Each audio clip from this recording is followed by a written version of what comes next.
Nice job. All right, I'm going to call this meeting to order. This is Chairman Mike McCoo calling to order the School Building Committee meeting of April 5th, 2023 at 6:36 p.m. We'll start off with present to speak, and I'll start off in the room. Someone would like to speak, raise your hand, and Nick, go ahead. So, Nick Keller, 49 Myrtle. I understand some of my comments may upset some people, but I want to be truthful and such. So, to me, right off the bat, SPC should dissolve. It's lost the trust of the people with it failing to listen to the people numerous times. It's something that I hear not just from people online, but people out in town that aren't on social media and all that stuff. The town approved the school roof replacement well before the SBC, and according to last night's meeting, it's been approved at least 3 times, it seems. There's nothing but excuses as to why it didn't get done. There's excuse that the state canceled it is wool over the eyes of those not paying attention. Many feel that the town deliberately put us in a position to have that grant pulled to try to have another excuse as to why we should build new. Build new. Which is why that SBC was put together. So basically putting the SBC together to have that grant pulled. That being said, if this board is not dissolved, then it needs to immediately change its charge to remove new school from its charge, so we can go after grant money. If the grant for the roof is available, now let's go for it now, before the end of the fiscal year, so it can be worked on over the summer. The Board of Education has, at minimum, sent back $1.3 million to the town over the last 10 years, according to the presentation that Phil has provided over the last few months. Why was that money not used to take care of the sidewalks and other necessary repairs that I hear that are so critical? I heard the other night during one of the boards that the feeling was good amongst the SBC in town, going for a new school. A few of the meetings and forums, there were many people talking negatively about the position of the SBC. One hall forum, we had around 26 speak out against the school and around low teens, at maybe 12 or so, in favor, which ironically was very similar to the ratio to which the referendum failed by. Yet the board came back thinking that it was drastically different for some reason. People asked for the charge to be expanded and or changed. The board pushed back and stood by a current charge, despite the people asking for it to be improved. And I had even stated that there was 26, I believe, that didn't want, people asked for all costs to be shown, and the board failed to do so, even though identifying future uses for hall and center was in the charge, which then would have given at least the numbers for us to know what we're really looking at. But the SBC pushed back and said they weren't going to fulfill that portion. The majority of the SBC failed to listen to the people and never had their finger on the pulse of the town, when it was no secret that SBC was going down a path that the town did not think was appropriate. Town turned down the $100,000 to go to the SBC for various reasons. And the SBC reluctantly, the SBC came back asking for that money despite the earlier rejection, not listening to the people again. I am open to an SBC type of committee, but the majority here have shown they were put on such to push an agenda. That's not just me saying that, but others in town that have said that. If you go with such a committee, it needs to be made up with a diverse set of opinions. People that don't agree on everything right from the beginning. One that will have tough conversations and with people that realize we have to proceed without shocking the taxpayer. Again, the town has lost the trust. The people in the town have lost trust with this current board, and it needs to be dissolved and stood up again if appropriate. Just because the town hall and a few equally loud people as me on the yes side may say, keep this board. Trust me, the majority of the people in town do not want the current board. Let's start fresh. The information they have is for a new school and for renovation. It's not information based on doing upgrades, because I know that's one talking point to keep the current board. Thank you. Thank you. Let's go online. We'll go back and forth. I've got Matt. I'm sorry, was that me?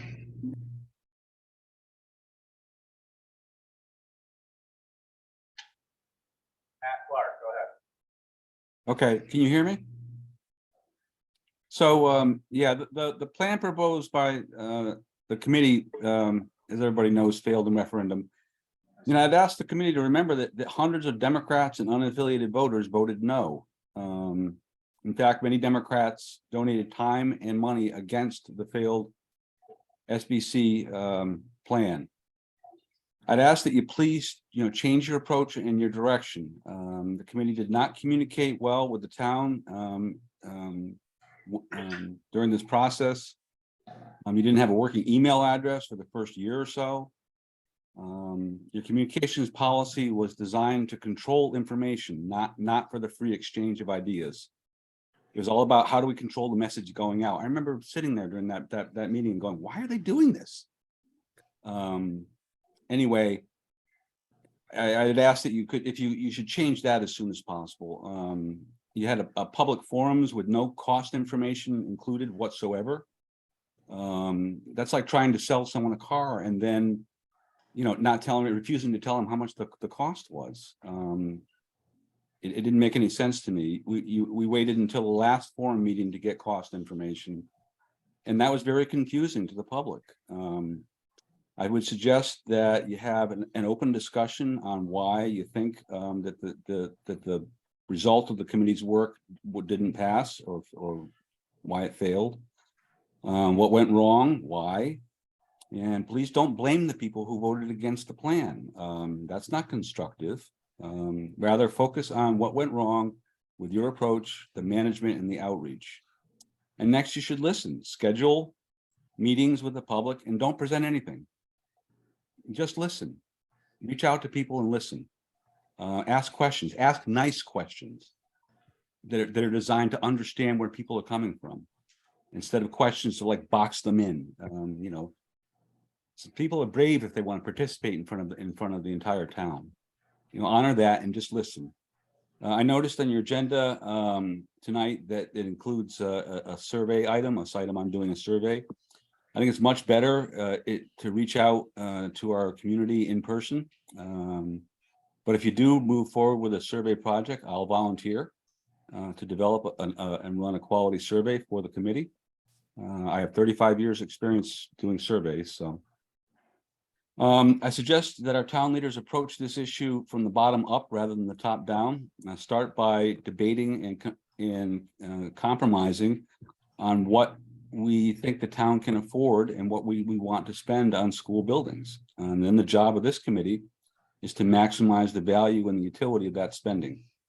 And many people want to pay higher taxes to upgrade our schools. They just don't want to pay anywhere nearly as much as the proposal that didn't pass. I think, there was 2 flyers that went around town. The one that wasn't developed by the Republican Party, included an idea that we break up the cost of this across borrowing, funding from the reserve account, increased taxation, and state grants, and that seemed like a balanced approach to me. Thank you. Thank you. Pete? Pete Tanaka, 125 Mason.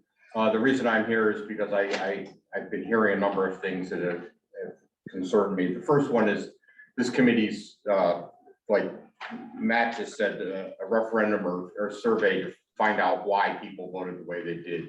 I honestly believe that why is not the job of this. Why it could have been answered before this last referendum. There was a number of people who were calling for a town meeting and were told that they should just review what was being told them by the committee online, and that there had been various surveys. But more importantly than why is what was the vote? We had 1,700 people vote. There could be 1,700 whys. I don't know if we can satisfy all the answers to some of those. I think that a lot of the information you were getting was based on political theory that if there's concentrated benefits and dispersed costs, you can, the people that are benefiting are going to be much more involved and make their voices known much more than those people that are merely paying the cost. And I think what happened here was the cost got high enough that the dispersed cost wasn't dispersed enough, that we need to do something about that. I've also heard that this committee should continue going because we've spent $1,500 and that there's a lot of accrued experience and thought that's gone into this. There's a theory in economics called the sunk cost fallacy, that because you've spent a lot of money on something and it hasn't worked, you should continue to spend money on it in hopes that it'll rebound. I think what happens is that this committee should dissolve, and if it doesn't dissolve, at the very least change its charge so that we can start to repair the schools that we have. As a member of the Board of Finance for, I believe, at least 8 years now, never has the Board of Education come to the Board of Finance and ask for money to repair something, and it has not been granted. So the disrepair of the school, I think, doesn't fall so much on the Board of Finance as perhaps on the Board of Education. So I think that's all I really got right now. I think that based on the vote being so overwhelming, 5-2, that maybe it's time to give up that dream and to start our vision elsewhere. And we do need to change that call so we can begin our repairs without paying for it fully by the town. Thank you. Laurie?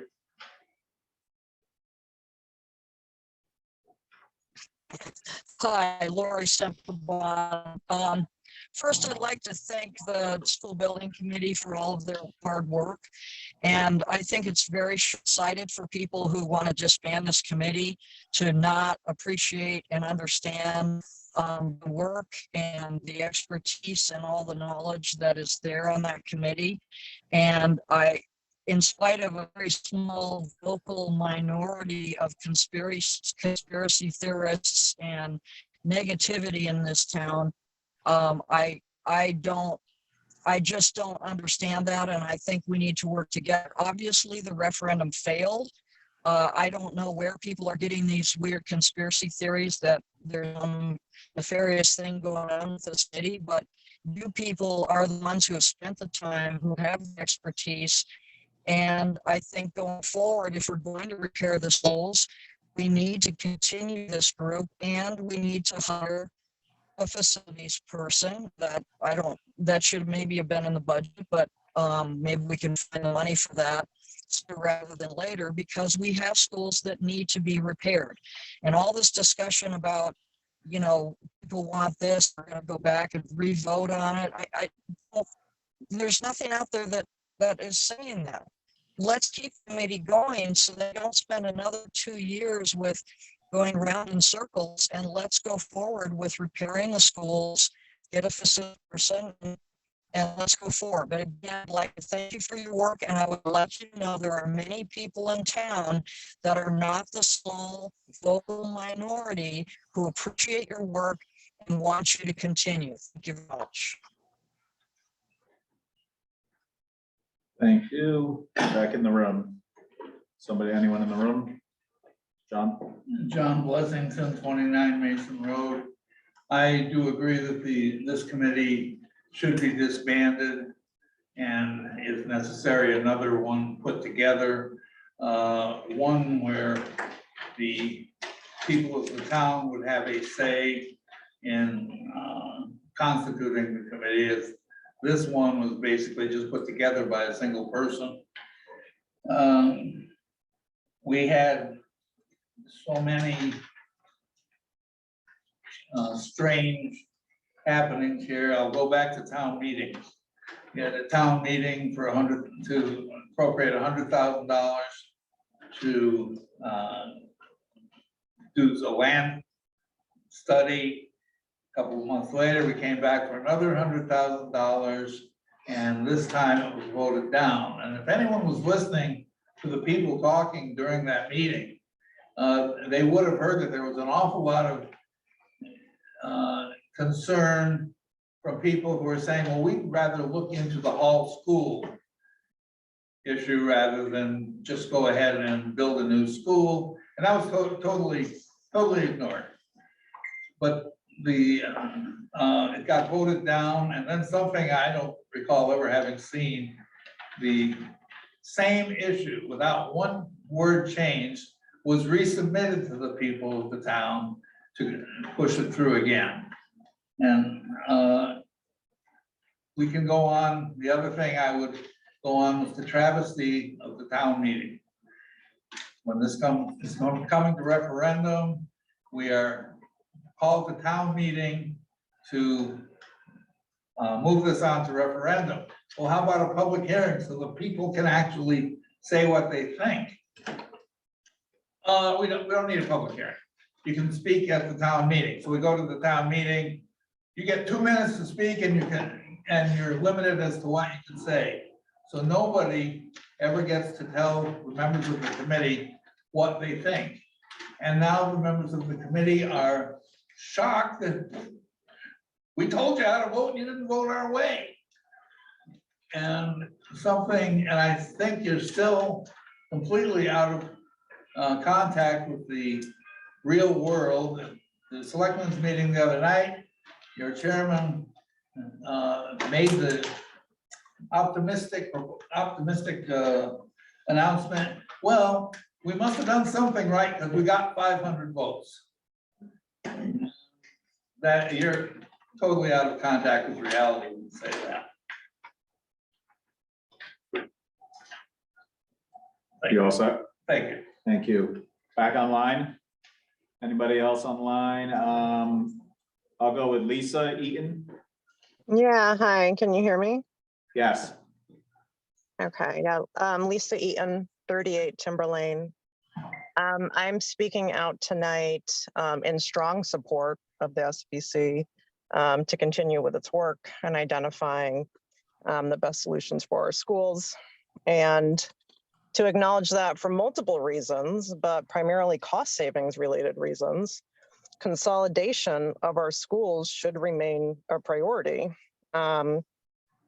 Moving forward, I think the SBC should assess all of its potential options and work to unpack exactly what factors were impacting citizen votes. Some factors are more readily addressable than others. For example, there was a whole lot of unnecessary drama stirred up about the land, and that was very strategically done and was not fair to the committee. And the financial impact messaging at times was somewhat challenging to follow because there were initially multiple options. And then, of course, there were additional complicating financial factors that were added into the mix at the 11th hour. And again, in my opinion, that was done very strategically to confuse people and to discourage them to be supportive. So I think that's an important factor to consider those are important factors to consider in the series of events leading up to the referendum. And I think it's fair to say that you would have had to have paid very close attention to the meetings to really understand all of the factors that were at play leading up to the referendum. And even then it was hard to follow all the pieces. So keeping the messaging straightforward and streamlining or clarifying ancillary factors is going to certainly be critical. I also noticed that although leading up to the referendum, people raised concerns about older populations not being aware of voting, et cetera. It appeared that our younger populations are not being engaged or represented at meetings or represented in voting. And so I think we should consider efforts in these areas moving forward.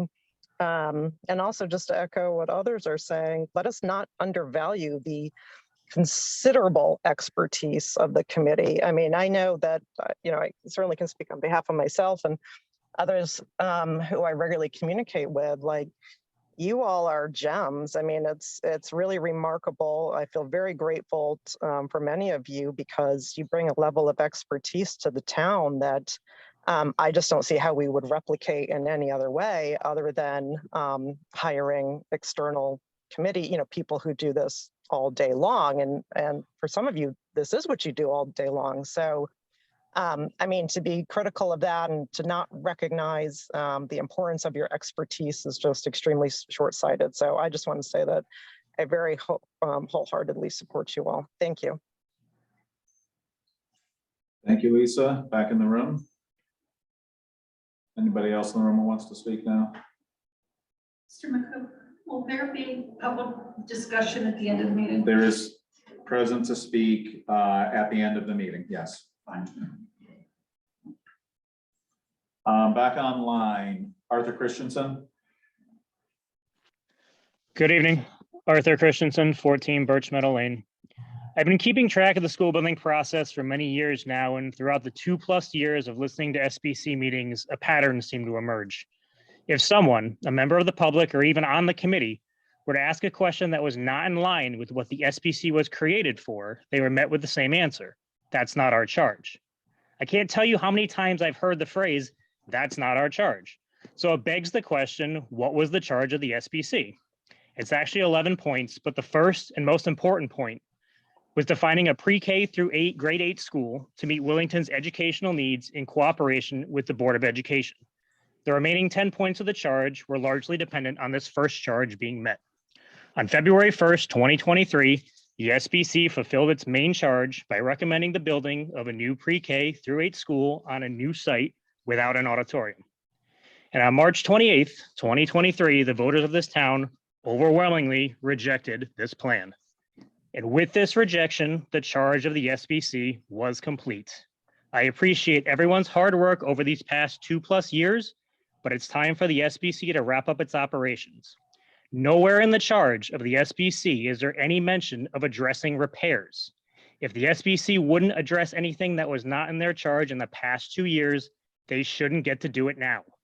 A new committee needs to be formed, a school repair committee, if you will, a committee whose main charge is to find the most efficient and cost-effective plan to complete the necessary repairs to Holland Center schools in order to ensure the comfort, health, and safety of our students and provide 21st century learning opportunities for all classrooms and implement that plan. Despite what some are saying, this has nothing to do with politics, and it never did. This has to do with the kids, the same kids who have been in these schools while the SBC was working, the same kids who will be in the schools as the repairs are completed. It's time to focus on the future and work on the repairs to Holland Center. It's time to put the kids first. Thank you. Thank you. Christina Milos.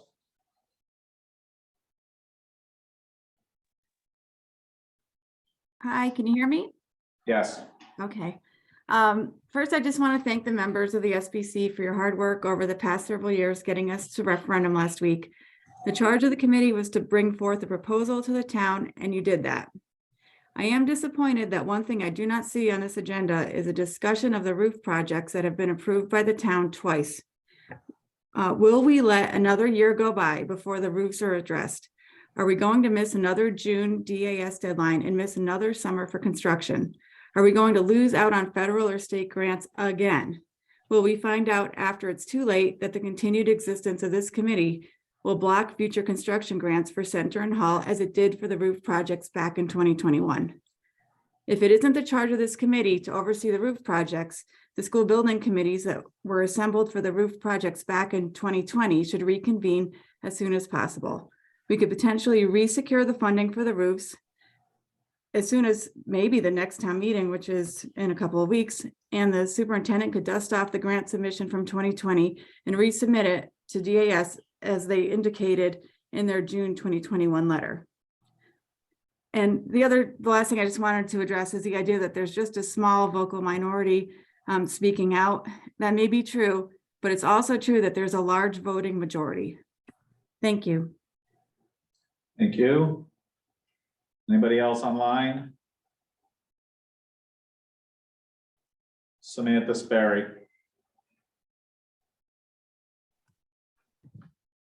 Hi, Samantha Sperry, 73 Lucian Road. I just want to say that I think that I agree with a lot of other people in saying that the SPC has seemed to have filled its charge. Maybe another option that could be considered. I know some people that I've heard were worried about how funding this project is going to bring us up to the 14% debt limit, and how is that going to affect other projects that need to be done. Maybe we could come up with I know we're also talking about maybe hiring a facilities manager or thinking about adding that in the future. But I'm wondering if maybe there could be some discussion about coming up with, instead of just a recharge of a SBC, it could be maybe like a town building committee, because we have a lot of other facilities around town that need attention. And it's not to say that all of our efforts should be focused on the schools. Yeah, they definitely need help, but what about the fire departments? What about the town office building? What about the roads? We spent a lot of money on the road study, and I know that we got the data kind of late in the game to apply for any real help in this budget, but maybe part of that new committee, part of their charge could be looking into getting grants. I know at the town meeting last night, it was brought up that there's a lot of grant opportunities. I think Erica mentioned that we're looking into I forget what it's called, some type of grant for one of the roads, but maybe that could be something that we could look into prior to hiring or funding a facilities manager. And some of the people who are competent with those skills, I'm not doubting that there's people currently on your board who are knowledgeable. Maybe it could be some of the same people on the new committee and maybe some new people with fresh ideas. And part of my concern is it's just kind of human nature to get hung up on an idea. And if you spend so much time and so much resources and, you get hung up on it so much that you kind of have a hard time letting it go. So I think maybe we have to look at what's best for the town. The town needs more than just the schools. I don't think we should focus just on the schools and let everything else come into complete disarray. Like, we need to look at the town as a whole and see how spending money on anything is going to affect the town as a whole. And we have to come up with a comprehensive plan that we're going to have to spend some money. It's obvious, but we need to spend money on a lot of different things. So I'm kind of for getting rid of the SBC, maybe coming up with a TCB or municipal building committee or something, maybe keep some of the same people, but start from scratch and look at all of our buildings and come up with a plan that way, because we need a lot of help in a lot of different areas. Like I said, some of the charge could be looking into grants. Maybe I'm speaking too idealistically, I'm not sure, but I think that might be a good idea to look into. Thank you. Thank you. Jen? Jen Goodale.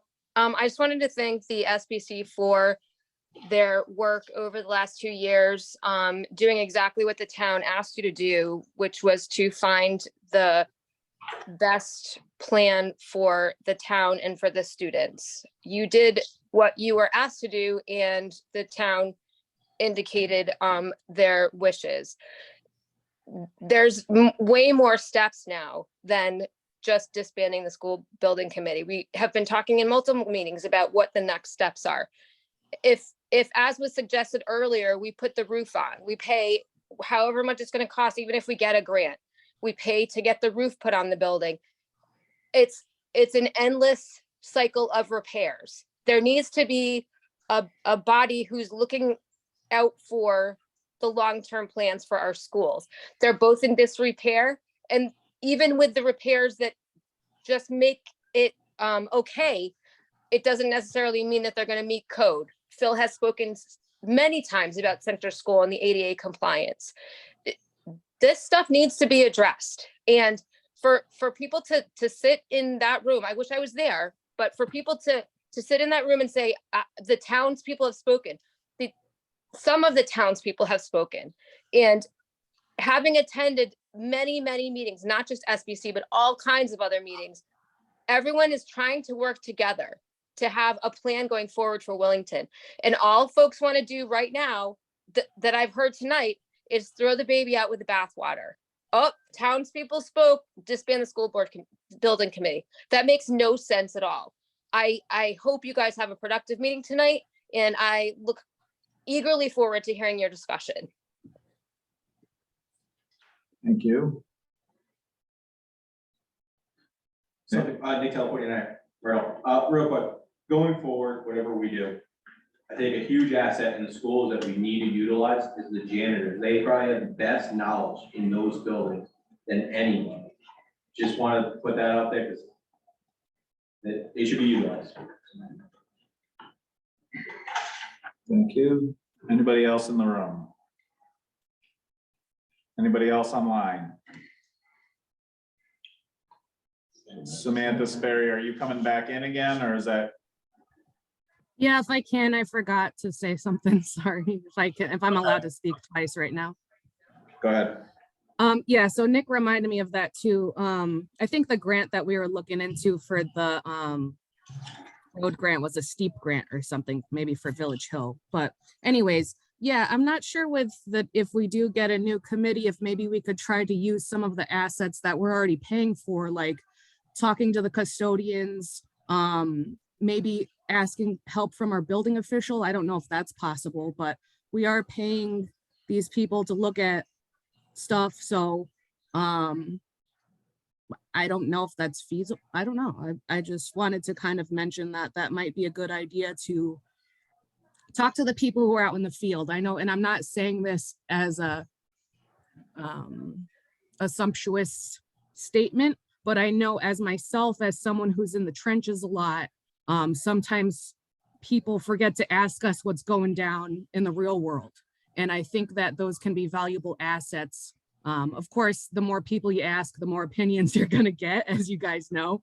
But I think that there's a lot of value to be had by asking the people, like Nick said, who are in the buildings every day, who see, hey, there's a, for example, with Center School, hey, there's a drip on the ceiling tile, check it out. Oh, it must be a roof leak or whatever. I don't know what happened with that. It ended up being condensation from the HVAC, but are we using MCOR to their fullest capacity? I know a lot of HVAC companies who have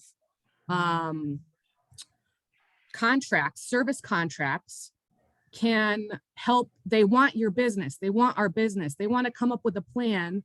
Hey, let's come up with some type of budget plan that we need to replace these units. Okay, how good's a rooftop unit? You can get maybe 10 years out of it.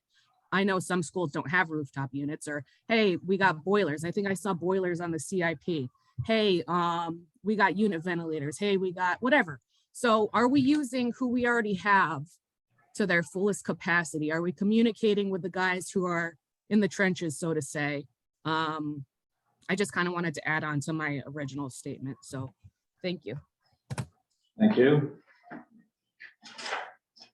Okay, reminder, there'll be a present to speak at the end of the meeting as well. All right. Moving on to chairperson's report. Referendum results sent a clear message. Despite the fact that this did not match our recommendation, it is a clear message from the people. This is exactly how the system is supposed to work. We do a job, we make a recommendation, and then the people choose if they agree with that or not. Calls for disbanding the SBC have been heard around town, again, quite a bit tonight. There was a motion at the last Board of Selectmen meeting this past Monday. That motion failed. Members of this committee have spoken publicly to stop all work, cancel all contracts, and disband this committee. All of this, to me, seems preposterous, and certainly some of it is punitive because people are mad at this committee. And I have been told that directly by people in town. They want to throw us out because they're mad that we put this proposal forward that was expensive. For at least the short term, we have work to wrap up. We may be needed to set up projects that may be forthcoming because there may be a requirement to have a school building committee.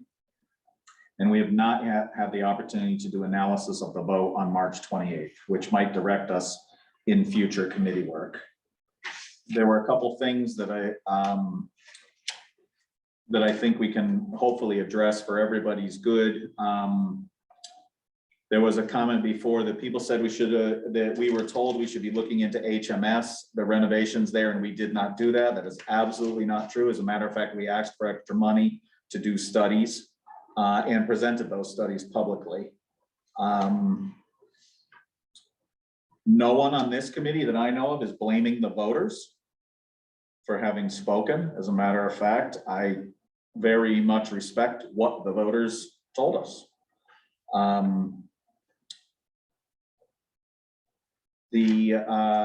Let's see.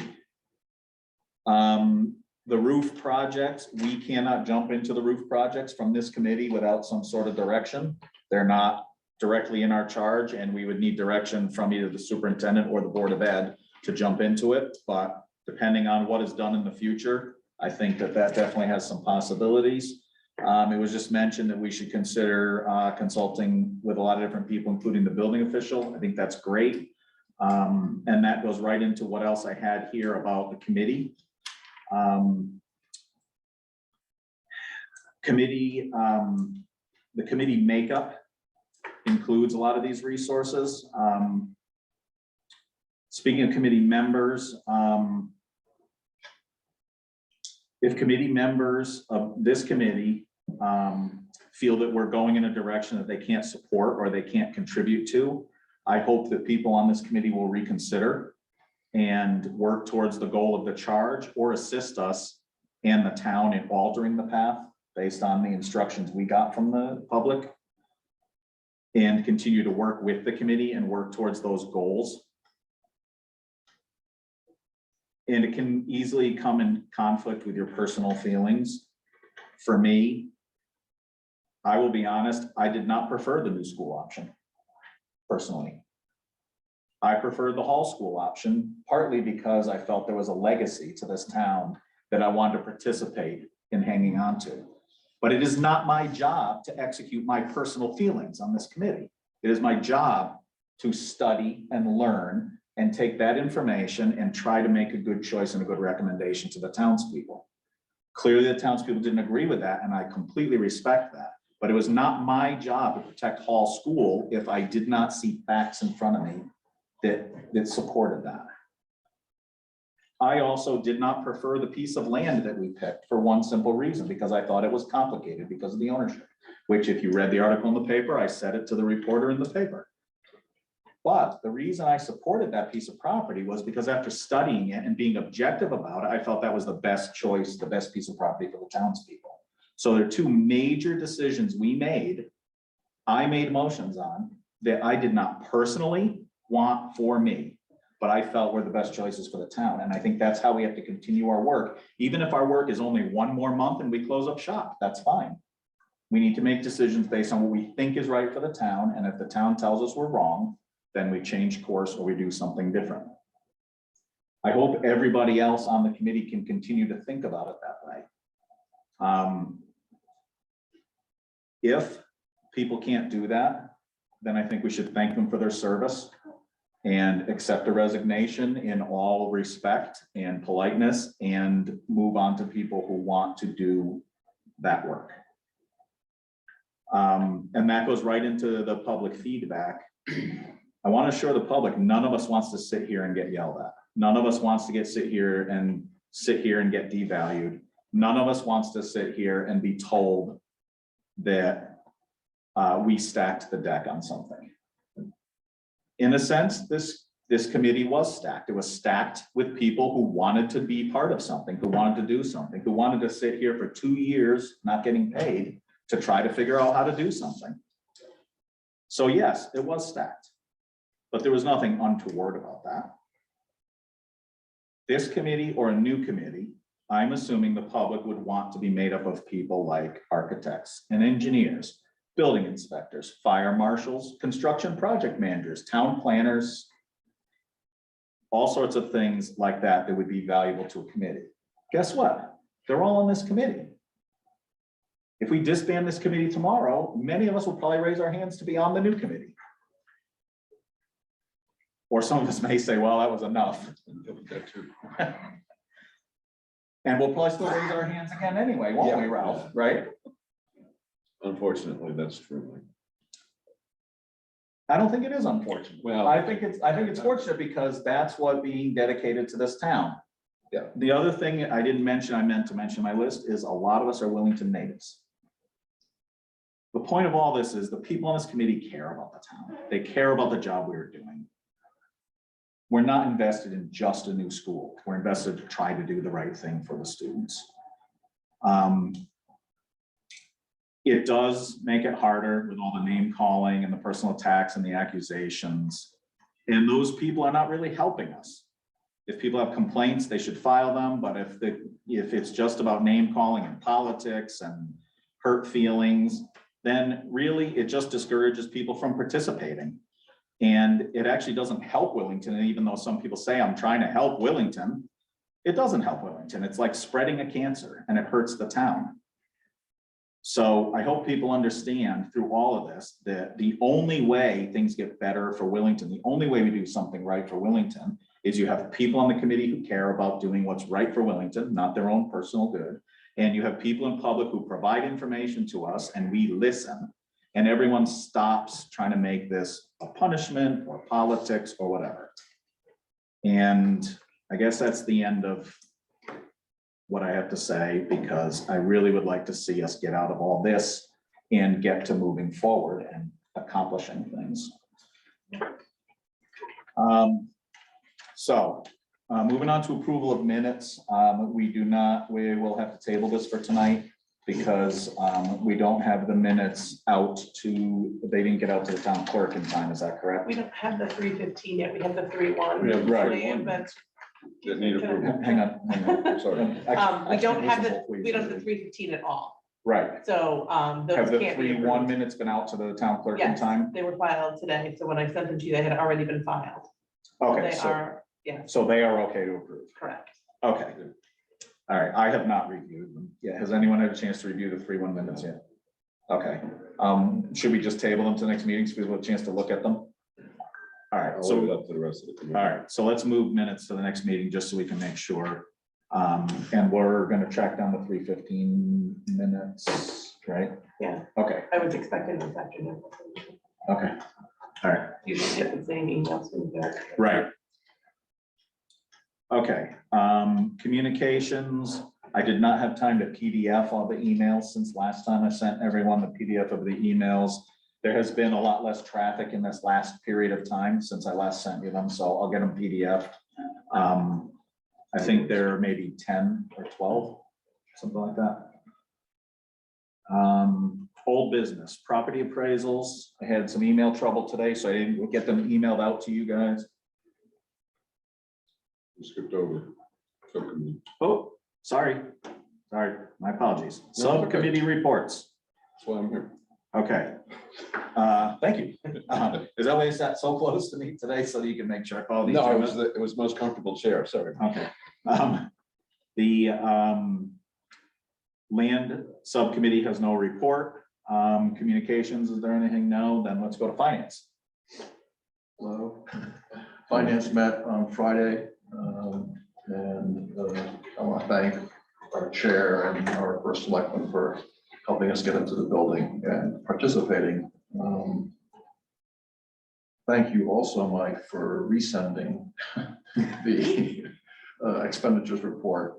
I think I sent it twice. One of them I thought was correct, which is the current one, but I'm struggling a bit with Google Mail, obviously.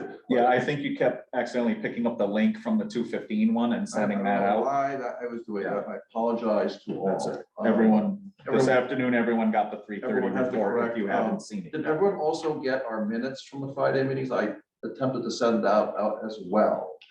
I don't believe so. I got did. them, but they need to go to the town clerk there. Okay, Okay, I wasn't They sure can't about that. go anywhere till they're I'll- filed. I'll go I back have through a hard emails. copy with me. Let them get distributed. Pete, I'll go back through the emails. I'll check and make sure. I'll get them to the town clerk. I'll close the loop with you, make sure we've got everything. Thank you. Just to summarize everything, it was important that we met because obviously much of our planning on this committee was focused on a positive referendum and the steps that would follow. Recognizing that didn't happen and the town decided otherwise, the finance subcommittee felt it was important to review where we were. And I was really glad that Mike and Erica came because they added a lot of information that made it more clear. So we did review everything, and at the risk of oversimplifying, there are no financial commitments to the project that would have moved forward in a positive referendum. And all RFPs for project manager and the architect, legal costs have been canceled or terminated. The townspeople's vote has been fully recognized and all actions have occurred accordingly. On the fiscal side, based on what we reviewed in the meeting, I took careful minutes of that, reflecting that again, Mike and Erica, every step of the way, acknowledged that all of these things have happened. All of the expenditures that were planned for the project that would have had to have happened fairly quickly had to be stopped.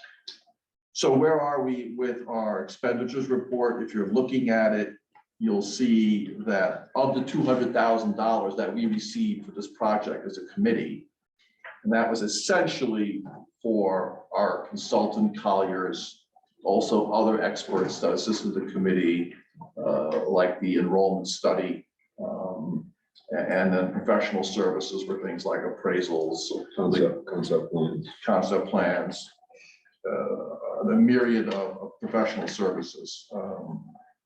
And I want to assure everyone and this committee that we've expended $110,000, $262.61 of that 200,000. We have an additional 37,689 encumbered, which means we've incurred those costs, leaving a balance of 52,047. There are possibly another 5,000 in costs that are not reflected here that we've incurred. I think primarily in the financial consulting and legal services area that the town finance manager shared with me that may be forthcoming, that we don't see in the encumbrances shown for Colliers, Eagle Environmental, Haller and Sage, the legal folks, and then these, I'm sure who Quisenberry, another law. QA&M, that's the other architects. Oh, that's right. I'm sorry. I'm surprised that it's coming so late. That was a while ago. But in any event,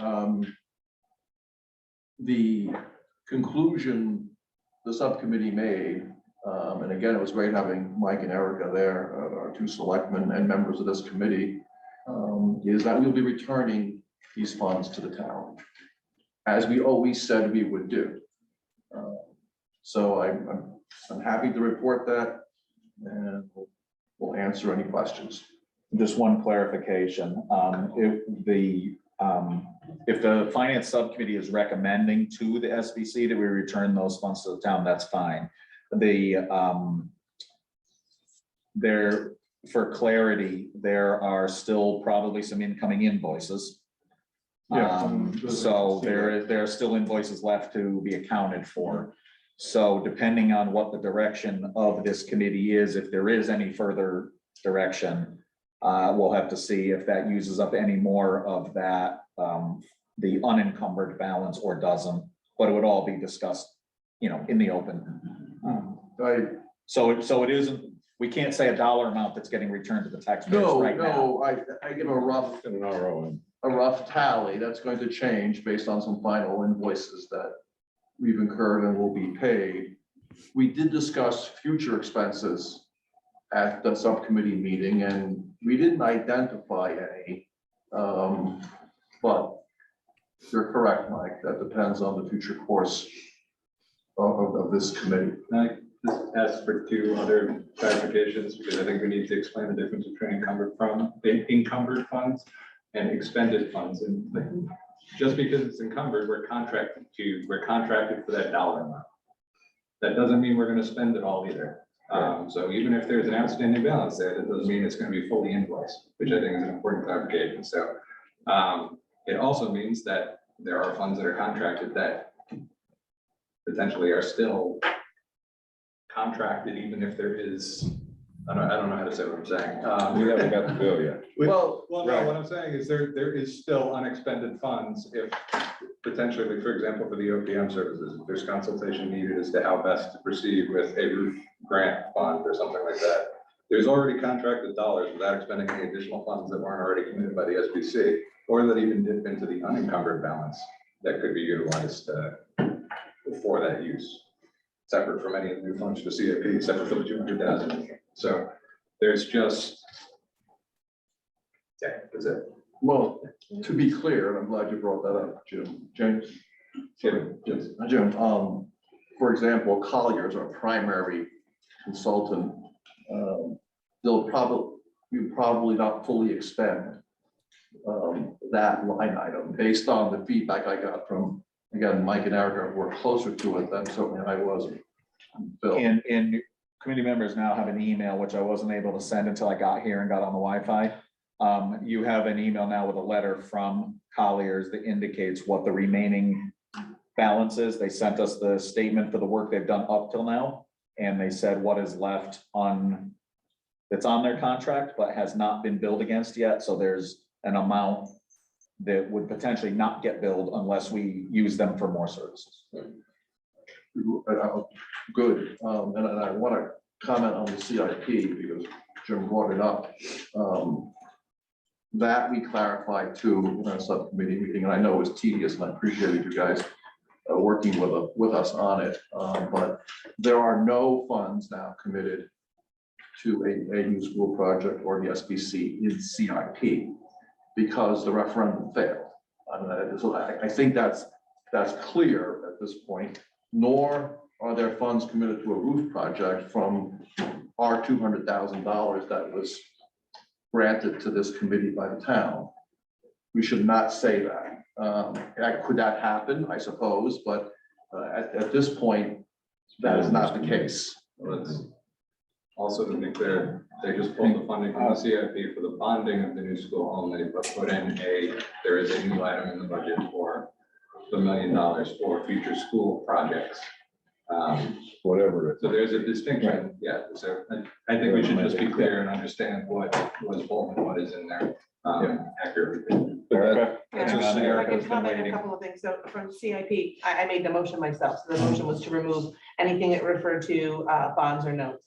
And that was removed, and in place was $1 million each year for the 5 years of the plan for school projects or SBC. And SBC does not mean what some out there want to think that it means. It's this board or another maybe working towards a potential project, whether that's repair or bringing something else forward. Again, no communications of this board had happened up until that point.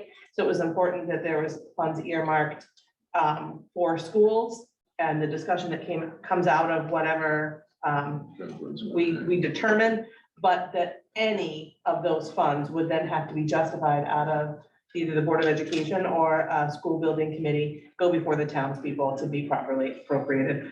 Additionally, on this report, the last item encumbered is $2,000 to QA&M, and that was specifically for support of the SGC 053, which was a document that needed to be prepared in order to apply to OSTGR. Do we, Phil, did we actually Completed. engage with them? It was completed. Completed, okay, so there's at least 2,000 that will come out of there. So I think the most we would return would be just under $90,000 between the encumbered and the unencumbered balance.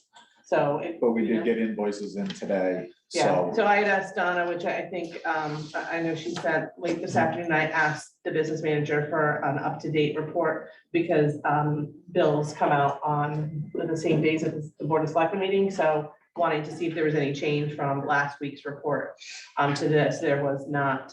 So it will be a couple of weeks. Yeah, it'll- April 17th will be the soonest that any of the bills would appear. Yeah, our March billing, timeline. our March billings have been coming in over the last couple of days, Yeah. which is the environmental and the Collier's bills. Yeah, and so you won't see that until at least April 17th. There's one thing of note, thanks to Justin for catching the miscue on the financial report. Yes. Yeah. That it? Was that your note or you have something else? No, that's my only comment for now, I think. We know that there's some money coming back, but we will just overly simplify. Yes, there's some bills we have to pay. Some of those bills will not be the total encumbered amount. And that will go into the amount that goes back to the town, whatever that may be. Ballpark, about 25%. Rough numbers. Depending on if Yes, there, depending on depending if what there's any other action. Correct. Right. Catherine?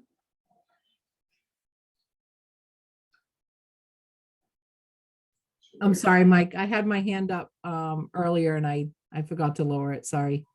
I'm sorry, did we miss you on something earlier? No, you didn't. I thought I had a question, but it got answered in the conversation. Okay. Thank you. So keep in mind, since you're a committee member, if I am accidentally ignoring you, at some point you should unmute and call my name. Get my attention. I will. I'll scream. Start at a moderate voice. All right. Anything else for the finance subcommittee? Thank you. All right. What's next on the screen? Full business property appraisal. Okay, there we go. That's right, property appraisal. So, I also, when I got here, emailed out the property appraisals. It's essentially at this point, it's a moot point, but it's something the public paid for. And it is, I'm sure, a topic of curiosity.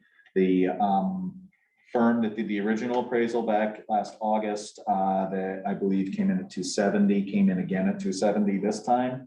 And the other firm that was hired, also highly qualified, came in at 260, I believe. And again, that may essentially be a moot point at this point, but I know everybody wants to know what the numbers were. And you'll see when you review it that the reports are incredibly detailed, lots and lots of pages, backing up the work that was done. Hey, Mike. Yes, go ahead. I think it might be worth just explaining to those in the room or anybody on the call why we got two appraisals. Sure. The requirement for going forward with grant funding would be a minimum, would be two appraisals to back up the negotiation on any piece of property. And they had to be no more than 90 days old from the time you submitted, from the time the appraisals were completed to the time you submitted the application to the state for the funding. I thought it was 6 months. I think it was 90 days, is what we were told. Regardless, this would have been within the 90 days. So that was the reason for two appraisals. Thanks, Mike. Thank you. Okay, anything else on the appraisals before we? Okay. New business, referendum voter feedback survey. The reason this is on here is obviously there's a lot of discussion, a lot of feedback. General feedback is that the price was a huge factor. And that's not surprising information to hear because we've said repeatedly this is an expensive project that was proposed. I think even the people who say that this committee should be disbanded, most of them have also said that we should be paying attention to what the town is telling us, understand what the townspeople want, start from the ground up with what people feel they can afford, a lot of comments like that. That continues the need for us to keep improving the communication with the public.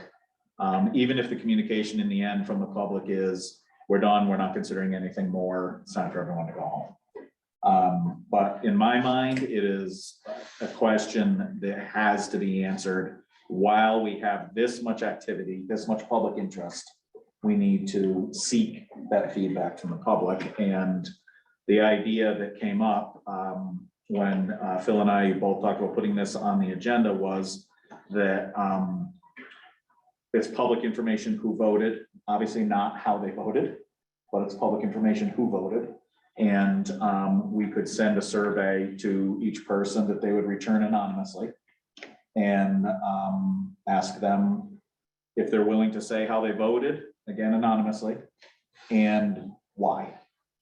And how that plays out. Do we do it as check boxes? You know, what was your primary reason, secondary reason, whatever, and see if we can get some feedback. You know, if we hear, if the feedback is strongly, we don't think we can spend anything on the schools, just do repairs, or if the feedback is, we would only consider spending, you know, $20 million and we want it to be a hall school, all that can help inform the town going forward.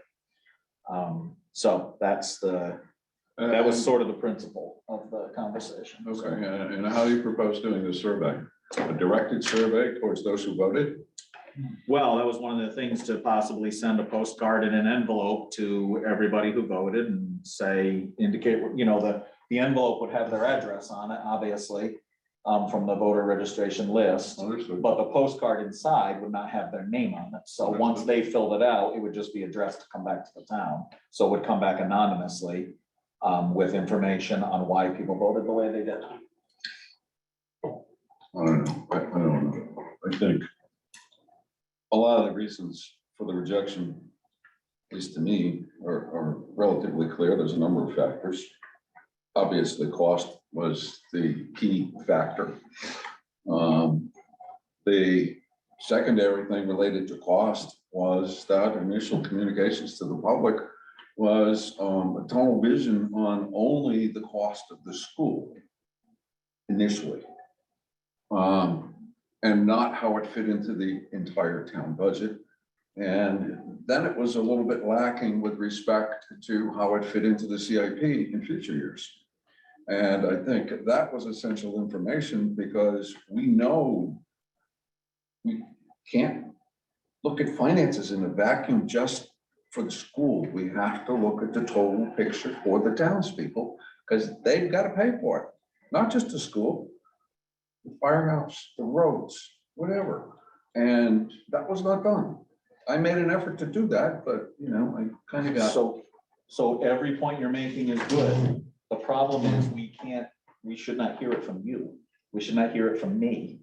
No, We should not hear it from the 10 people in the room. We should hear from as many people as possible. I understand. Right? Because we had multiple public outreach events where a few people came and said some things, and we did not get the same picture as the 1,791 people told us. So we want to get their picture. I understand. We want to get their information. I think we're going to get the same results we got from the first survey that was put out there. We're going to get a few hundred responses. I hope people prove me wrong. But I really think the response you're going to get, you can mail those to every person who voted. But are they going to take the time to fill it out and return it? I don't know. Engagement has to be two ways. And if you reach out, you hope people will reach back. I understand. Jim. You know, I definitely support the idea of getting some input back from the community. I don't know. I'm on the fence as to how effective the town, you know, a voter mailer is going to be, just because I'm not sure how responsive it's going to be, even in a negative, even in a blind response beyond what's there. But you know, I think it's really important to get that feedback, because honestly, there's a disconnect from those that showed up in the meeting and those that filled out all the survey and a lot of the input we were getting as a committee by the public communication or by the surveys and feedback that we got. I mean, I think it was like 75% of the respondents to that initial survey wanted a new school, for example. in some form or another. You know, there are different variants of it at that time. But, you know, the disconnect between that and whatever the number was, 1,200 people, you know, against versus 500, whatever those final tallies were. I want to understand, you know, I want to understand what we missed and why that voting is there. And I understand cost is a big factor about it. I also am curious to see what information specifically drove it, because even today, there's still, you know, somebody saying, for example, at the property that the town was in an agreement willing to pay $800,000 over asking price for the property. I'm curious about what information decisions are being made on in town. Because I think it's an important note as well, despite. I think the information is valuable no matter what direction we take. So I'm concerned when the members of this board who don't really want to find out that information, that you might ask yourself why. I had a couple of residents, I was shocked to hear, tell me just what they thought about us suggesting that they pay for a new high school. And how dare we put that forth to voters? Well, guess what? We didn't put forth a high school, but somewhere that's the information that they got. Where did they get that from? It's not anything we put out there. It's not anything that was ever discussed. But that is what some people made their decision on. I know this because I spoke with them. It's not in the anything SBC inbox That's too. right. Someone repeatedly Right, and inboxed about that's why not- we're making a new high Correct, school. and that's not the resident that I heard from, but where they get that information from. So I think helping us understand whatever comes from this committee or a future committee, they need to know, we need to break down where things went wrong. Look, there was a lot of miscommunication, a lot of lies, a lot of fear mongering out there. All we tried to do was put forth the best project with the parameters that we had. Whether you agreed with it or not, a lot of work was done. We heard for months about how we didn't move fast enough, and then when we did, we were doing things all wrong. But we need to understand the why to help us move forward. That information isn't, we shouldn't be afraid of it. I'll leave that to this committee to decide the best way to go about that, but the information can be a useful tool to everyone. Well, I Mike? don't, hang on, I want to get Ann, she's been waiting for a little while. Ann, go Yes. ahead.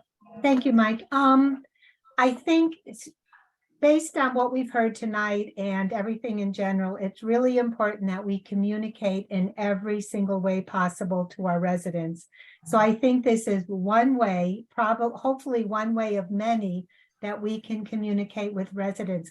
I think we should have a second little space where they can suggest ideas, alternatives, ideas. What would you have voted for? What do you think is a good solution to our charge to, provide our pre-K through 8 students the best? I guess our charge is the buildings possible. So I think this would be a good time to solicit some ideas that they might have. Okay, I want to respond to something Erica said. With respect to some members of this community don't want to know. I think that's firstly from the truth. I'd love to know. I wish I could pick the brain of all 1,200 and something people who voted no, as well as those who voted yes, to understand what they knew and how they understood the project to be.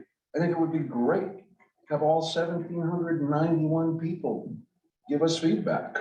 But my concern is if we solicit this in the form of a postcard with check boxes on it, we're dictating their responses.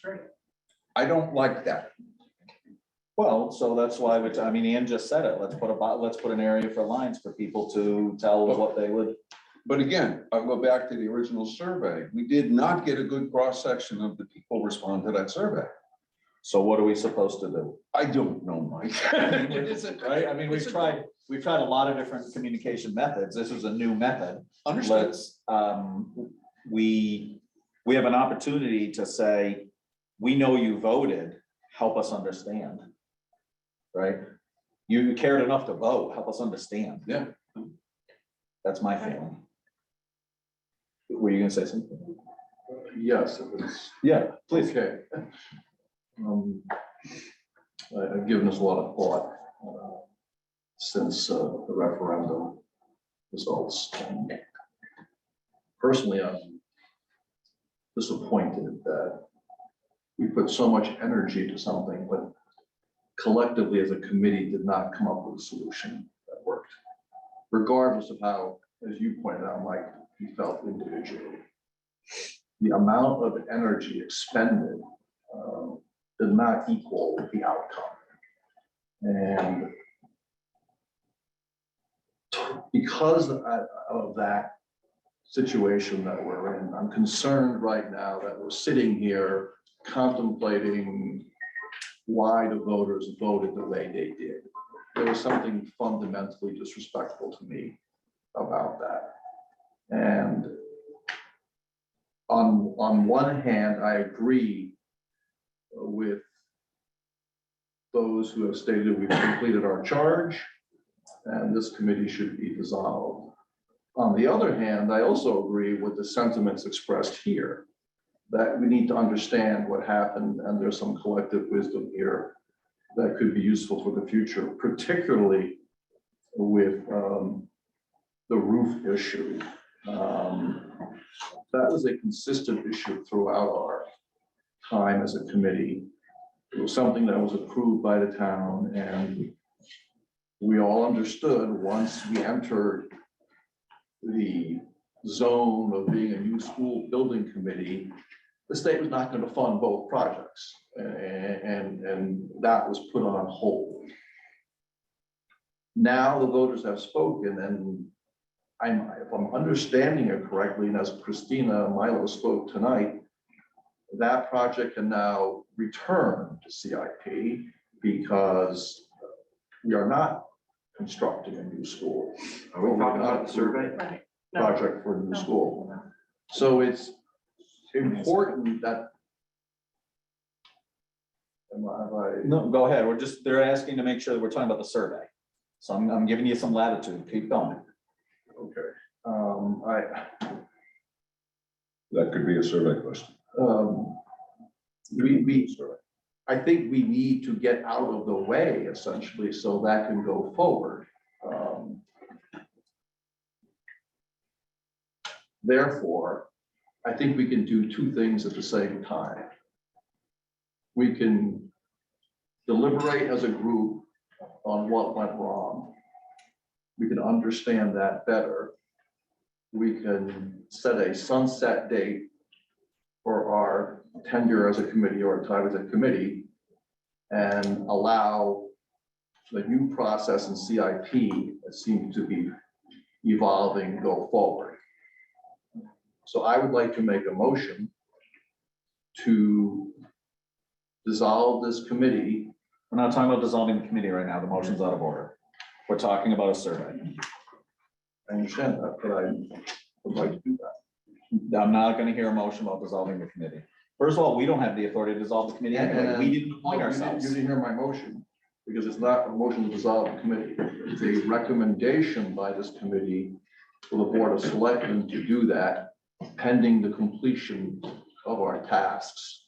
Okay. And if I could get a second, I would be happy to agree to a period of time that we could do all the things you're describing, yet respect the outcome of the referendum and the result of the vote.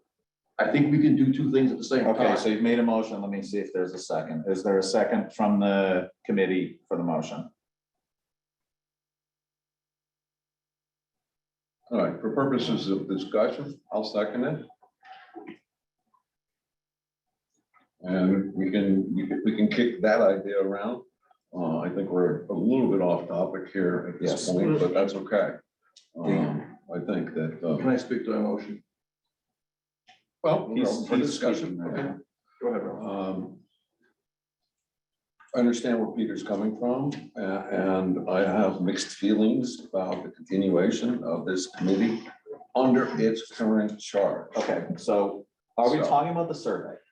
No, unfortunately. Okay, so again, I think this motion is out of order because the motion still did not talk about the survey. We are on the agenda item of the survey. There's a motion in a second, so I have to deal with it. If it's out of order, then it's not really a motion. So Why don't we just save it for later? I'll leave it to the wisdom of the committee. I think the motion's out of order, in which case it is not a motion. This motion can come up at other times in this committee, in this meeting. But a recommendation to disband this committee is not the agenda item of a survey. Well, I apologize, Mike, but when I saw that agenda item, I assumed it was, what is our response to the referendum as a committee?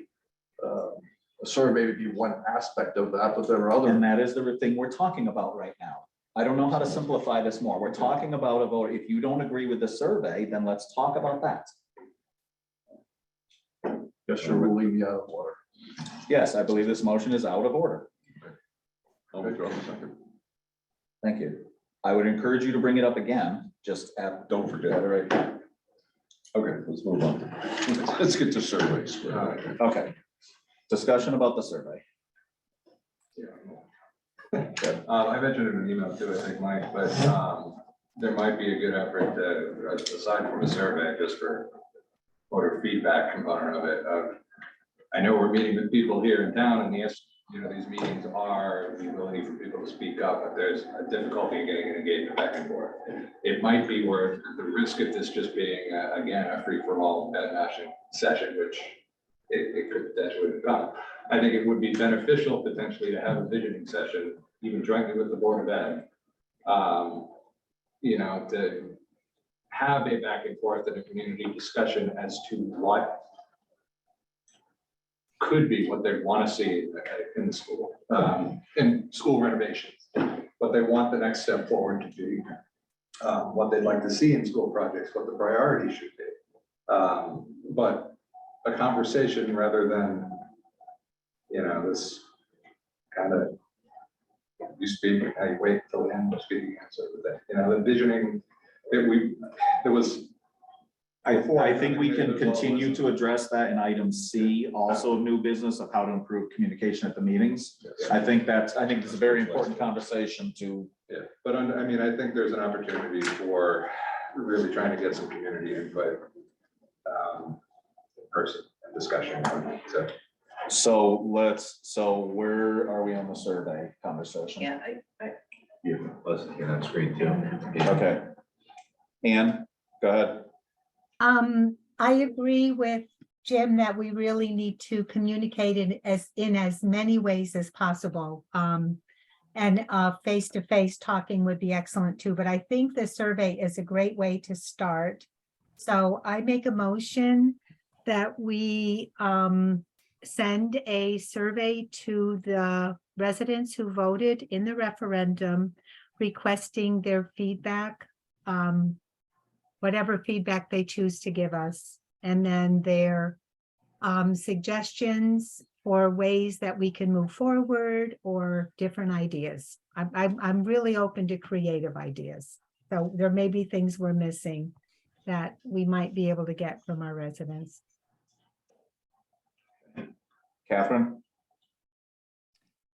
So there's a motion on the table right now, right? Or That was a motion. I'm sorry. I didn't realize that was a motion. Okay, I'm sorry, Ann. So is there a second on the motion? I apologize. I'll second the motion. Discussion. Catherine, you had your hand up? Yeah, so regarding discussion, I think it's a good idea to have a survey, and I do like the fact that it would be in a mailer. As everybody knows, we did do a survey electronically, and I can't remember the numbers off the top of my head, but we got a certain percentage of people who responded electronically. We also did community sessions, which taps into what James was saying about having that verbal communication back and forth to the townspeople. So that is also an excellent way to get feedback from the townspeople. Before I vote on this mailer for a survey, which I support the idea, don't want to lose sight of the cost of that. Is this a free mailer that is going to go out, or has anybody looked at the cost of that to be sending out 2,000 surveys in the mail?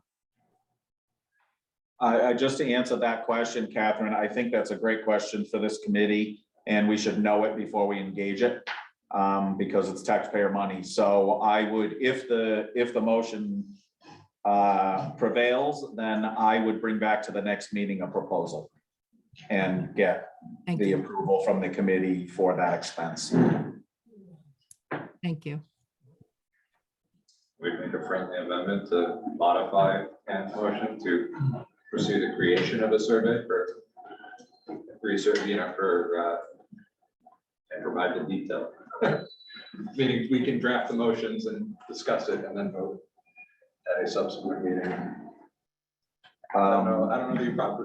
Right, I'm trying to figure out exactly what you're trying to get to. What I'm trying to get at is, can we amend the motion to say the SBC will pursue the creation of a survey rather than. Or just what you want to accomplish is that this comes back one more time. Yeah, essentially with further details such as costs and maybe even the questions, in format that we can feed back and forth behind the scenes. If that makes sense. That does make sense. Hang on, I got people in line. Justin? So I think it's a good idea because of the amount of people that are engaged and want, I want this feedback from the town's perspective, but without a path forward for us, and we are trying to not spend money, I am just concerned that we're going down the right path if we are not supposed to be spending any more money. Should this be coming from us, or are we going to get direction to spend that money? Well, we still have, we don't have specific language that tells us we can't do anything once the motion is, if the referendum didn't pass. There's nothing that says we have to stop acting. We have funding, and the funding, I would have to look at exactly how the language was in the town meeting, but the funding is for, it lists a bunch of things, consultants, administrative costs, I think, stuff like that, for the, what's that? It was pretty open-ended. I think we completed the charge. So the Right, to assumption by complete some its is that we have charge. completed our charge. Right, and right, correct. Some people feel we've completed our charge. Some people say there's a lot in the charge, and the determining of an option is still within our charge. So I guess I would see that it is still reasonable within our charge. Brianna? I was wondering the same thing about funding a mailer like that. So I guess we'll have to figure that out, but I was also thinking that the why people voted the way they did, and not even necessarily sharing their vote or what they were thinking behind their vote is important. And it not only helps us, but it really helps all boards, committees, and commissions in town to help understand the needs and the interests of the people. And so it's not really just for the SBC. I think it's for all of us who I think are hopefully going to be working together towards positive change for everyone. I think Ralph was concerned about the boxes to check off on a survey, and I understand how that may seem limiting. However, it is a lot easier for some people to check a box or X a box than to write a narrative. Sometimes it's easier to find words when they're given to you. Like, I'm much better at picking out a birthday card for my husband that already has words inside, rather than me trying to come up with something lovely to put in there. So I think that's helpful, but also giving people an opportunity to go ahead and write in their thoughts is important, because then the folks who do want to share more information or don't like the box idea are welcome to do so. So I would encourage both of those choices on there. And then I don't agree, Peter, that asking people why they voted or why they felt a certain way is disrespectful. Is that what you, I don't know if I heard you right, maybe I'm not. Correct. All right, I think I respect the votes. They fall how they fall, and what you can do from there is try to learn from what happened, understand, listen to your people, and so you can do better in the future. I don't think we're asking them, oh, why did you vote that way? I think it's more like, could you give us some more information about how you were feeling about everything, or what made you really, if you were doing pros and cons, what really pushed your vote one way or the other? Because then that gives us information about what we could do better, what we could have done better going forward. Other committees and boards would know how to communicate better, for example, too. I think it shows them that we're listening. I think it shows them we're interested in a back and forth. I think it's a good move. Thank you, Brianna. I'm not ignoring you. I'm just looking at the chart. Ralph has it on the screen here. So I'm just.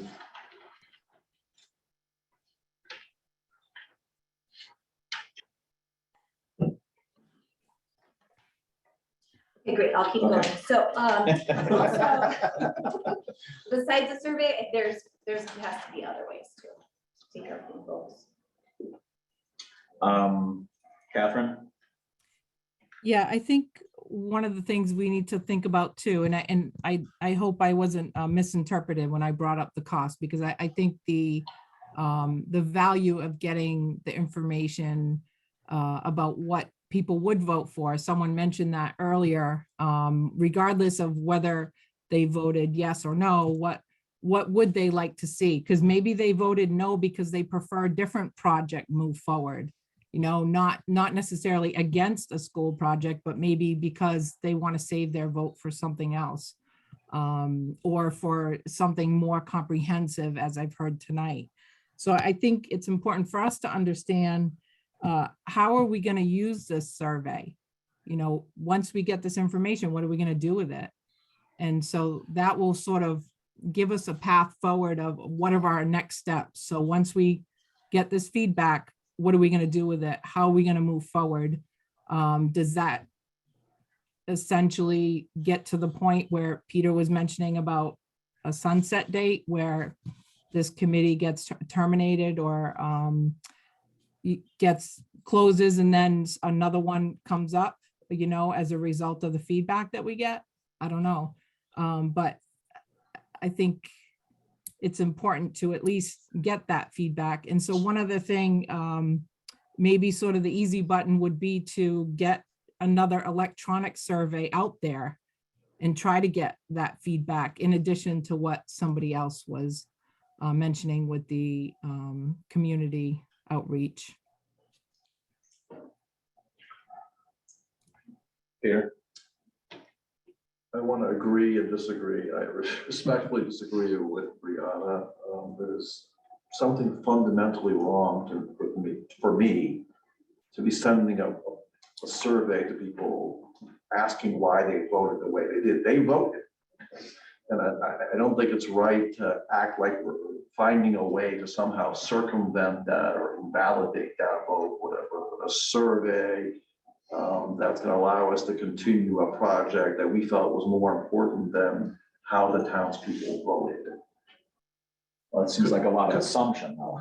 Conversely, I do agree with James. If people come to us and want to express their opinion, like the folks here tonight,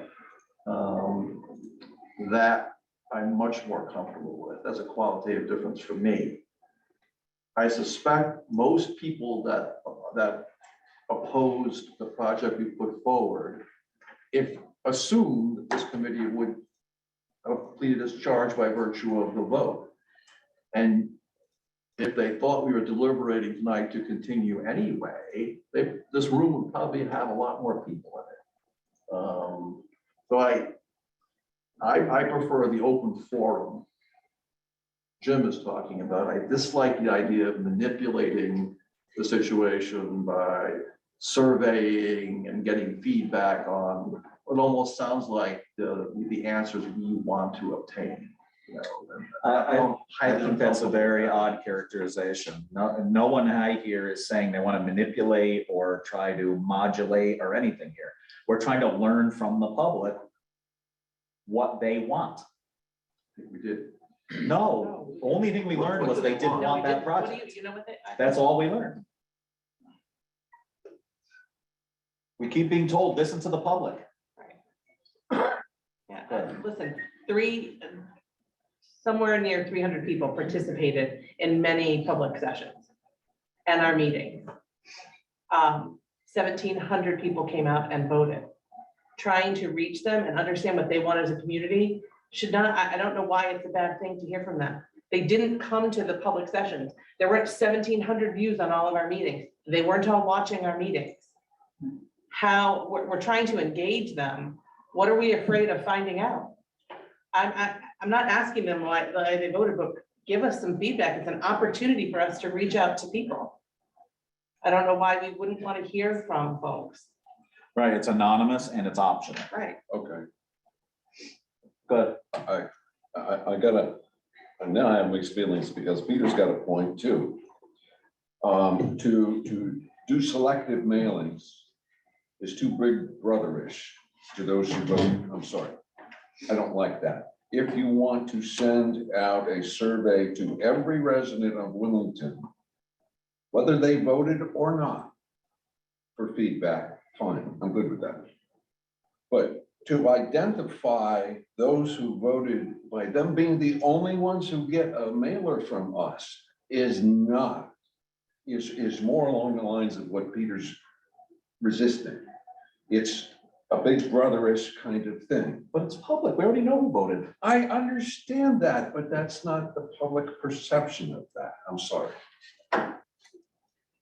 If I voted on something and 2 weeks later I get an inquiry, okay, why did you vote that way? You're not gonna get an inquiry why you vote that way, because no one knows how you voted. You're gonna get an inquiry, Okay. would you like to tell us how you voted and why? That's the whole difference, and your name is not on it. I understand that, but still, if I got it and my neighbor who didn't vote didn't get it. How will you know? Because I talk to my neighbors like most people do, Mike. Okay, well then, You could direct them back towards factual information. I mean, nobody's saying, tell us how you voted. What kind of information would you get from the non-voters that would be different from the people who didn't? Maybe why they didn't vote at all. Why they didn't vote at all? Okay. I'm not disagreeing at all. I'm Okay. just thinking, That's- right? So like. that's what's another the value of it? perspective. But it's a broad brush. It doesn't single out. I think probably the goal was to start with who and what we know, and if people took the time to vote, they had an opinion, obviously, so start there, like if I, Our initial mailing went to every But so- resident in town, did it not? if it- Yes. Okay, then this should go to every person in town. That's To my, see just my what- opinion. I see the point on that. I see the Okay. point on getting the view of the people who didn't vote. I think we'd want to have it arranged so that people could say, I didn't vote and here's why. So we don't mix up. If people voted for a reason, we want to call that out to help us understand where to go next. Not by their names or anything. No, I understand, I That's the understand. goal, is that the goal one goal should be to reflect upon what we did, how we presented things, how we received information and so on and all of that. That should be part of it, because in any good project, you set a goal, you work through all of the process of it, and at the end, no matter what, you go back and reflect and look at what went reassess. well and what did not go well, and you try your best to learn from it, because that is the point of everything, is to learn and grow and have progress. So reflecting upon things, I think, like I said before, is really valuable and important, but so asking everybody, one of the things is to find out what they needed more of. That's gonna help us reflect, right? And whoever responds to the survey will help us reflect on what we could do better, what we could do differently. What's another goal of the survey?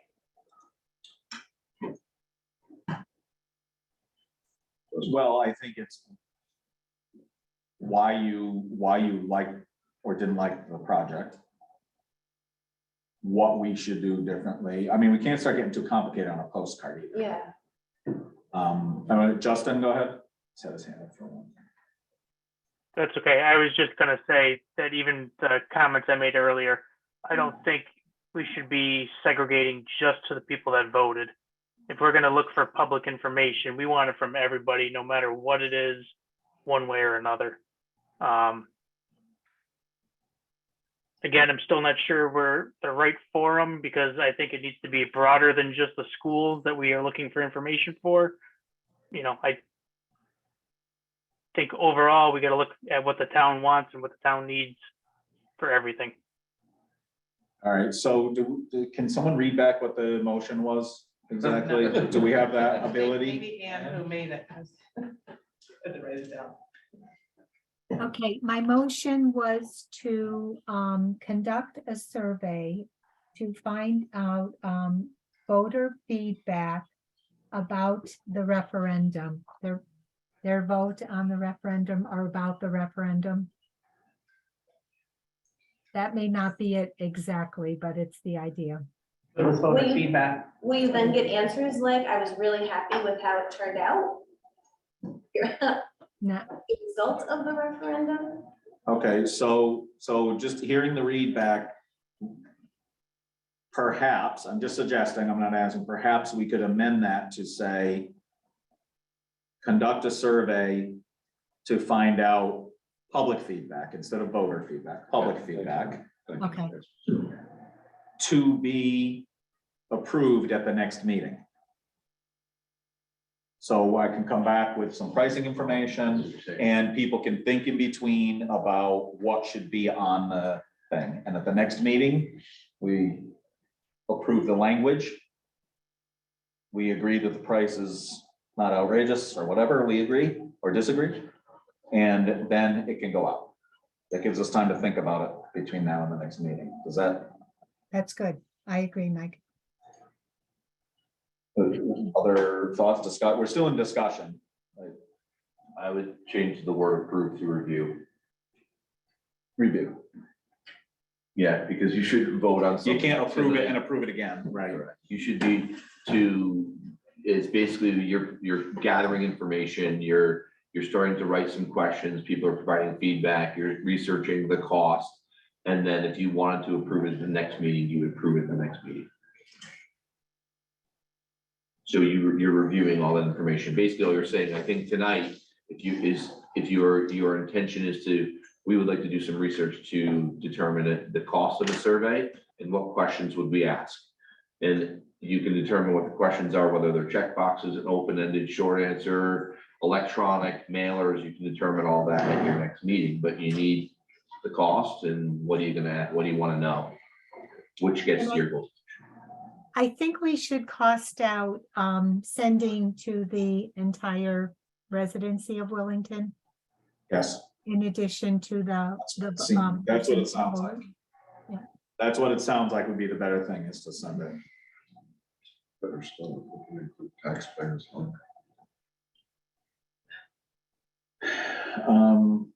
Okay, yeah, we'll see But what it's just a grand list check. If you're gonna do a mailing. I didn't hear what you said. I'm sorry. if we could somehow access all taxpayers, not just residents. If I could, when we sent out the mailers, they weren't addressed to anyone, it just went to every resident, every mailbox. Right, but I think what you're tapping into is there are people who don't live in Willington, but they're taxpayers. talking But they about- also vote. Right. I know there were a few that came to vote. but- You're talking, that's a more targeted survey, and I mean, how you're identifying all those and with what. That goes back to the original thing of going off the voting list. So if we send it to they own property, if there's a mailbox there, it Okay. goes to that property, I think. I mean, it's a shame we missed those, but I understand the. Well, it doesn't mean we miss those. It means maybe they don't get a direct mailing, but we work to put a survey out where they can obtain the survey. Well, we can, That's not something that is not doable. if we come up with a postcard, we could put those same items on a digital survey as well. I don't know that we're gonna get that many responses on the digital survey. Because a lot of folks are thinking this is a done deal. But to that, Ralph, I think there are plenty of people who don't think this is a done deal, that want to have some conversation about what it was, what the purpose of this was, and how do we still have that discussion? And that, I think, I don't know where on this agenda that can fall, but it's beyond just the SBC, that involves the Board of Education. Similar to how we've tried to look back at previous school building committees, what they did and why they did it. We Correct. talked about that a lot early on, like the school building committee you were on previously. What happened at that time and why did that happen? So if nothing else, I mean, if a school building committee in Willington reconvenes in 5 years, what legacy are we leaving? You know, are we leaving a complete picture of what happened now? I don't know. We just found today, I think the answer is really no. Right. Hopefully they will. Based on All assumption. right, so we have somewhat of a motion. And going back to what you said, Phil, about not approving it at two different meetings. We can vote on the motion tonight. If it's worded in the motion that that we would review the wording and the cost in the next meeting. But to draft a survey. That's what we're voting on tonight. Draft a survey for review at our next. And research and approval of our next. Justin has his hand up. Justin's got his hand. Justin, go ahead. We're not actually doing the survey and we're just coming up with the questions. Can we just table this motion until we have our questions? And Yeah, that's what I was thinking, is if we just have consensus that we're gonna put it together, we can put it together and have all the information. We don't actually need a motion necessarily this month. In this meeting, I mean. Okay, so, Ian, do you mind withdrawing your motion? That's fine. I withdraw the thank you. motion. All right, I'll gather some Catherine has information. her hand up, Mike. Yeah, I'll get to her in just a second. Okay. Thank you. I'll try to get some information on the mailing costs. I'll put together my ideas. I would ask everyone on the committee to put your ideas, your thoughts together. If you want to email them to me ahead of time, that's fine. Catherine, go ahead. Yeah, I was just gonna agree with what you guys said, is that do we even have to vote to come up with ideas for a survey, and let's save it for the next meeting. So thank you, guys. Okay, have we exhausted that agenda item? That was what you want to keep going? Like, we covered it, beat on this. I think we've,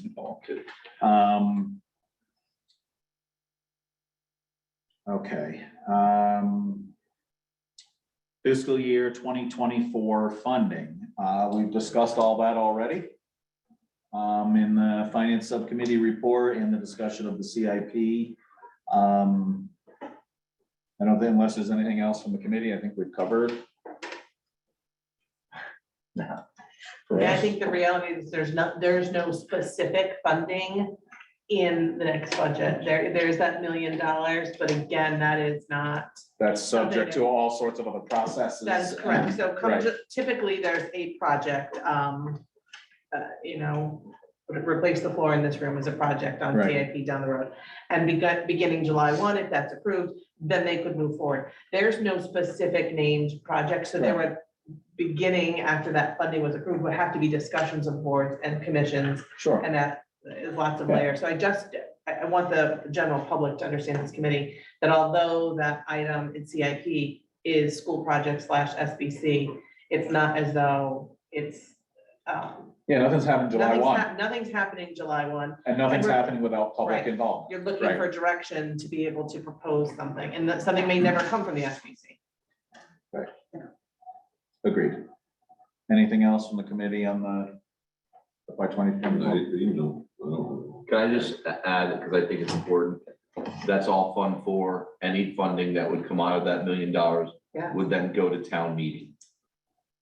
So it's not like the SBC or the Board of Ed can do what they want. I just think Right. that's an important Right. thing to Yeah. say. It goes to town meeting. If it fails a town meeting, it fails a town meeting. If it Yeah. passes a town meeting, it's not, because I wouldn't want people to vote at the referendum thinking they wouldn't have a second say on that specific. Right, yes, because even if it passes the budget referendum coming up, there's still, no one has access to that money until we go through individual approval processes for some sort of a named project or process. It's why, when the Board of Finance was thinking about this along somewhat different lines when they started, and then at CIP, it was what fund to put it in. And it's kind of why I said, let's pump the brakes and have a conversation, because the original fund that was suggested by a member of CIP would have meant that then it could just be spent without any additional approvals. And I don't think that was ever the intention, nor do I think that that was a good idea, because there is no specific project. So it should have those layers of appropriate approval. So the first Board of Finance and then town meeting. Agreed. Okay. Discussion of how to improve public communication at meetings. This goes to concerns I have and a lot of feedback we're getting from the public. One of the most difficult things is present to speak doesn't allow back and forth. And the fact of the matter is, you know, we get recommendations every so often. The town gets recommendations from the town's attorneys. They will regularly tell town boards, including our boards in Willington, that we should not have present to speak for one simple reason. And before anyone worries about this, I don't agree with this, just don't want to say that.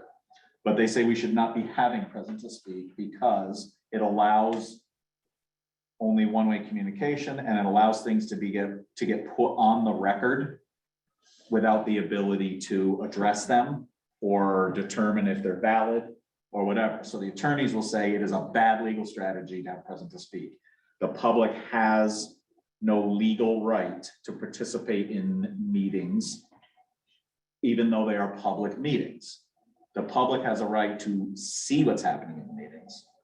The public has a right to participate in certain zoning meetings and in the budget hearing, which is why we have a budget hearing differently from other things, because that is a legal requirement for the public to participate.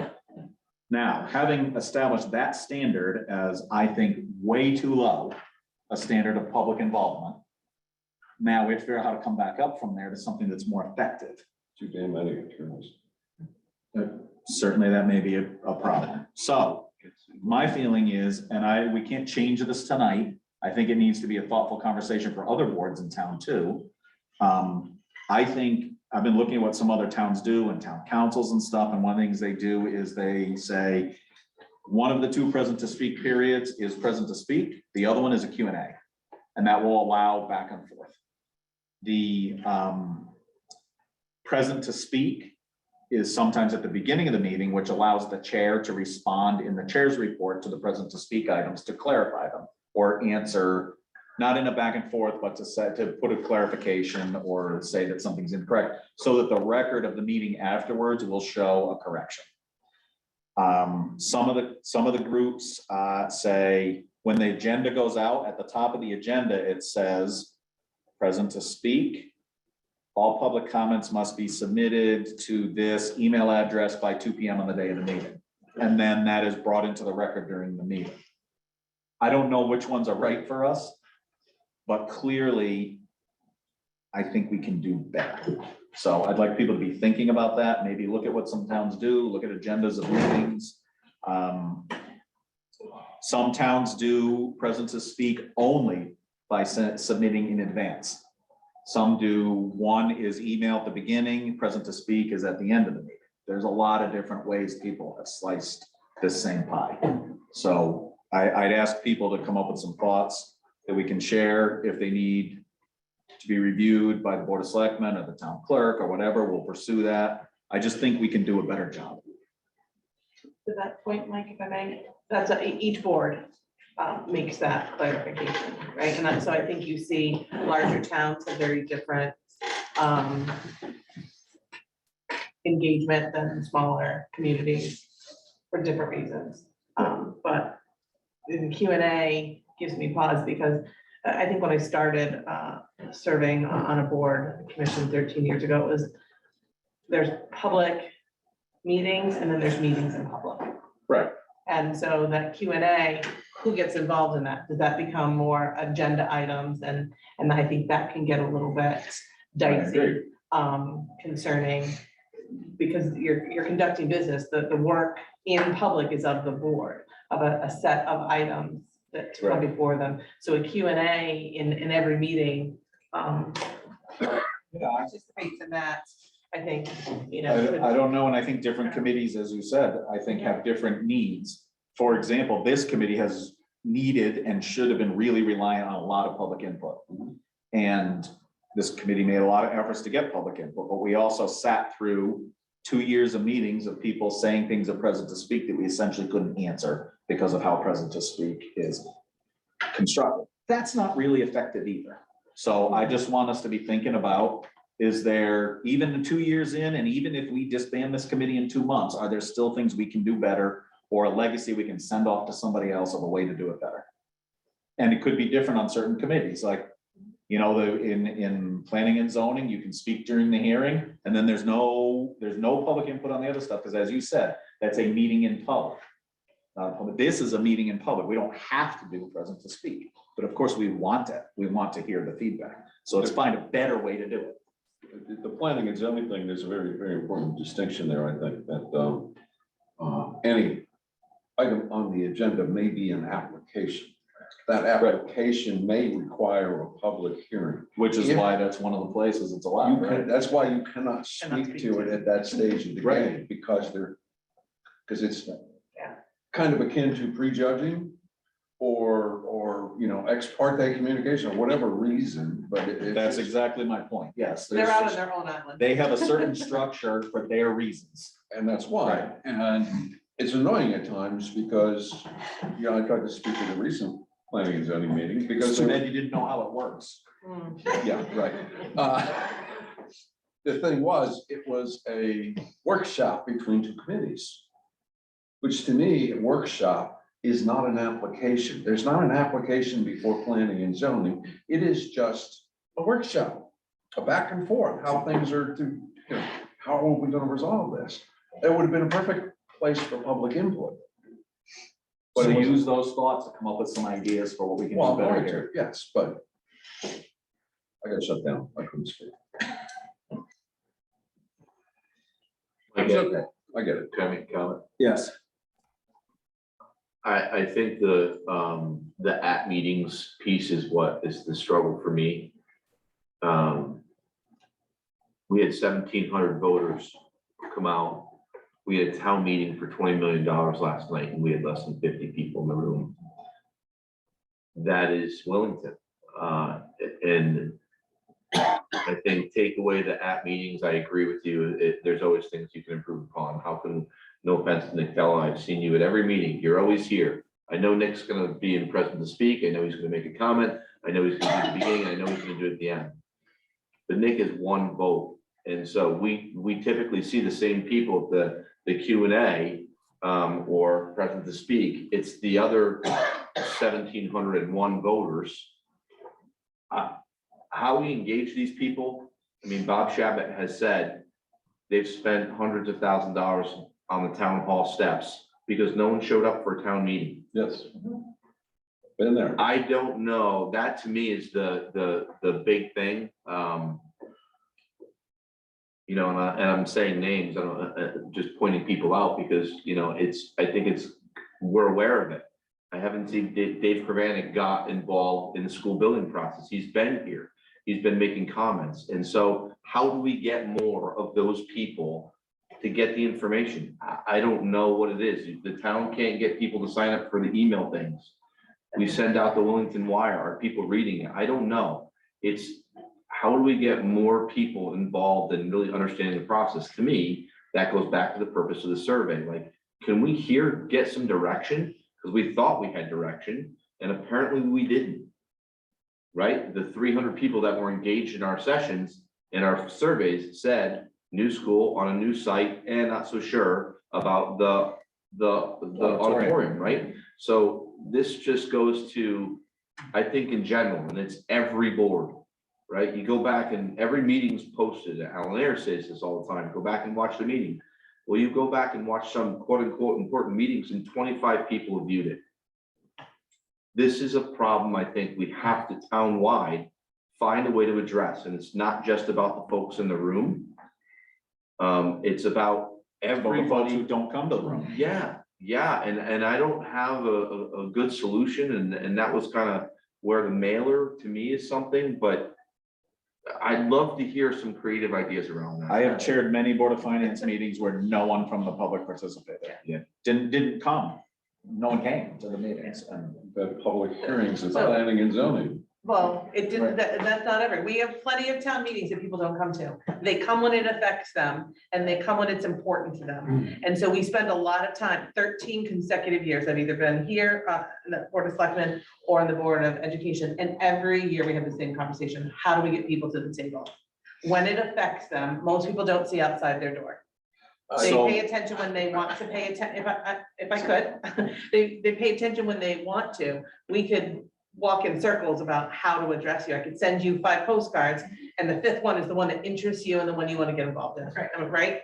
And pointing in general, but I think that's typical. It's frustrating to me because I want an answer to that question. I've been asking it for so long and there is no right or wrong. So anything we can do to get information from people, I think it's beneficial, but how we do that on.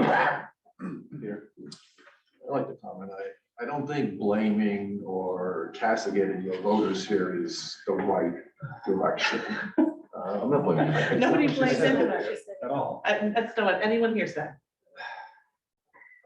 Trying to comment. I know, but you're casting aspersions You're right. on people. Get to the point of what you want to tell us instead of complaining about how someone else said something. Fine. I'll withdraw my comment. This is part of the problem with this committee. No, it isn't, because you started off, instead of providing something valuable, you started off complaining about how someone talked. That's part of the problem. That is not participating. That's That is your- not helping us move forward. That's your characterization of it, Mike, with all due respect. But we were all Yeah, sitting in the room, and we heard someone say, we've been struggling with this for 13 years. No one said anyone was a bad guy.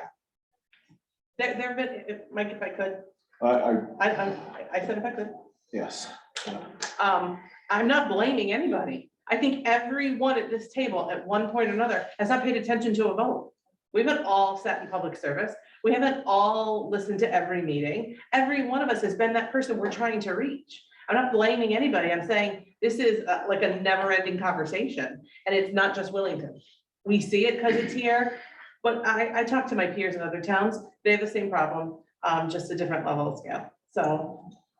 Peter, would you What want I to? was trying to say is I actually agree that the present to speak structure is somewhat intimidating to people because it's a one-way process, as you pointed out. You make your statement and often that person's looking for some kind of response, but the process doesn't allow it. At the same time, we can't turn a board meeting, whether it's this one or another one, into a public hearing. And that's what the Q&A to me would evolve into, and I'm concerned about that. For a project of this scale, I felt multiple public hearings would have been good outside of the meeting. But that said, we've had a fairly small but active following of this committee for the last 2 years. Yes. They would often share things with us, and there was nothing preventing us from collecting some of that input and then adding it ourselves to the next agenda. We could have done that, and I blame myself as much as anyone because we were in a tunnel vision mode, particularly the majority on this board on what they wanted to see as a project. Had we included some of that input from the people that did come, stop talking about the people that didn't come. The people that did come gave us input.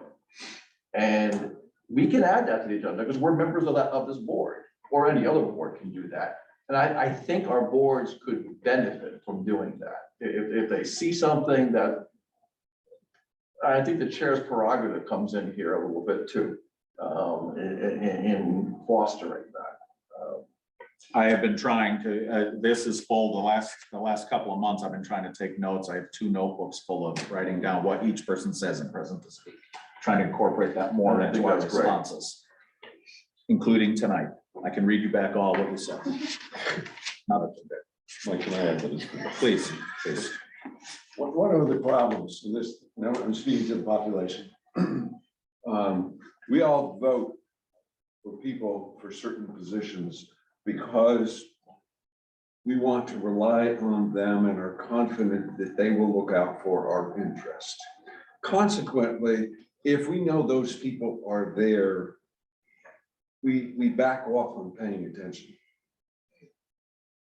until a hot button issue comes before us. But that's really the reality of a democracy. We have installed people into various positions, various boards, commissions, committees that we, aside from this one, because that was kind of a unilateral appointment, but I mean, as far as elected officials, we put them in place To represent us. and we, hopefully, if we voted for them, we trust them to do what's best for us. And sometimes they do that, and sometimes they don't. But that's where, present to speak or public hearings can come into play. So here's the thing, we're talking about human nature, right? All this stuff is Yes, about that's human just- nature, yes, right? it What is. trust you put in people, how much you can participate, making choices about your personal life, if I need to be doing something with my kids versus attending a meeting, right? Or whatever. Oh, These are yeah. all human nature things. So I'm asking all of us humans who are on this committee to think about some ideas for the next meeting and see if we can have a discussion. And if this committee ends in a month and we don't act on it and change how we do business, fine, we can still pass those ideas on to the people who appointed us, to the Board of Finance, to the Board of Selectmen, and see if they can use those ideas. Correct. Right, That's a good there's thing. no one we're gonna hurt, and there's hopefully people we're gonna help if we come up with ideas on how to improve this. In a way, And I've heard little bits of everything I've heard tonight, it's valuable. I mean, in a way, we were at a disadvantage because we weren't elected to this job. The members of this committee. And I'm not defaulting the process, don't get me wrong, it is what it is. But this is where, since that's how this committee came to be, this is where having more public engagement, more back and forth with the public would be extremely helpful. Not the limited, compared to the number of people who voted, the number of people participating throughout the 2 years is disappointing from my perspective. Especially in the early years. Well, and Early I think, time. I think not everybody's comfortable speaking in public. They might be paying attention. There's people in the room who don't speak. There's people online who don't. That's just not where their comfort level is No, I for a understand. variety of reasons. So, but we have so much to learn from them and we can continue to debate it, but. I was a I- quiet and yeah. shy room, quiet and shy person at the back row. I mean, Yeah, I just don't, that was a long time ago. and not because I don't want to hear from people, I do. This isn't the first time I've said it. I've said this for years. Want to get people in the room and paying attention, but we also have lots of work to do. Every board and commission does. So I too have concerns about the Q&A process of our regular meetings, because then how do we get to the work we have done, right? Right. So we've all, take time out, they take time to come here. Every meeting can't be 3 or 4 hours of just back and forth of the folks who So were maybe, able to come into the room. so maybe an idea is the Q&A is done through an email system or something like that. So these are all things we should talk about. Or we have a forum night. So that's our homework. You might- That's our homework. Catherine, go ahead. Yeah, I just had a thought about the Q&A and how we could possibly approach it. I've been in meetings where the Q&A was handled via chat. There was a chat open on people who don't feel comfortable speaking up. The question would get asked. The chairperson or the person leading the meeting would read the question and then answer it. So I think for those folks who don't want to speak up, that might be a way to do that. But I think for both Q&A and present to speak, another idea would be to establish clear expectations and parameters on each of those. For example, the Q&A, we have it on the agenda. We're going to spend 20 minutes, let's say, or a half an hour of the meeting on Q&A, going back and forth via the chat, and then people that are in the room. I think if we have clear expectations and clear timeframes about how to execute those two items of communication, it's worth doing that to see, how many people do come out and speak, or how many people will hop on the chat and share their thoughts. Like I said, I've been in meetings where that's worked very well. And everybody knows what the time frame is up front. Everybody knows what the rules are. In present to speak, I think, maybe there's a reason why legal says don't engage, because the meetings could go all day. So again, if there's clear expectations and parameters, we're going to set a half an hour again for present to speak, and we just take that time to engage with the public. So those are just a few thoughts. I think regarding the emails, that is another option as well. People feel more comfortable sending emails. But I can only imagine that one person from the committee, yourself, Mike, as the chair, would get bombarded with emails, and how do you keep up with that? So that would be my only concern about that, emails. But thanks for listening. Just to build on that. Hang on a second, Ann's been waiting. Ann? Mike, I like the way you handle answering any questions that come up during the first person to speak during your chairman's report. Because that's a way to give an answer to a question or a concern without taking a lot of time. I think people are able to get a response, but it's not taking as long as a Q&A might. Okay, thank you. The hazard to the chair, this is separate from what I was going to say. The hazard to the chair responding to person to speak. It may be a board or commission responsibility to respond to it, not unilaterally by the chair. All right, that side. But what I was going to say is, what if preceding a meeting, you did a Q&A or forum or something that had a fixed time limit? It was not a public meeting, it's just a public forum. People can air grievances, you can have back and forth, and then at some fixed point, if you deem the meeting. I don't know. That's just an interesting food for idea thought. too. Yep. I mean, this is far beyond the school building committee right now. Of course. But I think it's a productive discussion, I hope. After discussion and airing of grievance is very different. All right, so I think we've beat this topic enough. Yes. Oh, I'm sorry, Brianna. Would you like to beat it one more time? I would, yes. Please. Me too? Yeah, just briefly. Oh, okay. Okay, great.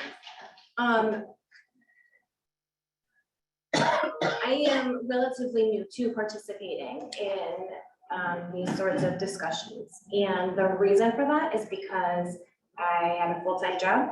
I had two little children at the time. Now they're a little bit older, so I can get out in the evenings and participate or be on a Zoom knowing that homework's probably happening in the kitchen. And a spouse who was away for career and military reasons a lot of the time. So because of all of that, it was really hard for me to get to things, to read minutes, to watch videos, even to do any of it. So it is not always that the people who aren't here and not participating, it doesn't mean they don't care. It doesn't mean they only focus on what's important to them. I'm sure they do care about everyone as a group and would like to participate, but it's really hard to do that sometimes. And I'm thankful for Zoom because that's what made it possible for me in the first place to participate. And boy, have I had a lot to learn since day one. And I really am glad for the opportunities. I wish there was a cliff note that was somewhere shorter than watch the video, somewhere shorter than read the minutes. Just real quick, like this is what the meeting was, this is what happened, 5 bullets. And I know that's like very abstract and not super specific as far as what people might be trying to accomplish right now. But that's just where my mind is, like what would make it easier for folks. And then other thing, sorry, this is what happens when you have a full-time job and 2 kids. You know, you can play back YouTube at 1.5 times the speed and still preserve the audio quality. Oh, I know what I was gonna say. Thank you for buying me a minute to go back and find. Something that would have been helpful to me starting out is a glossary. What in the world is a town meeting? What is its purpose? When is it held? And are people supposed to go? Can you talk or not? Is there a vote? What happens? And the whole Robert's Rules things, you guys should go and you study those things up too. I don't think everybody necessarily wants to know all of that, but they might have questions about why certain things at meetings have to go away that they do.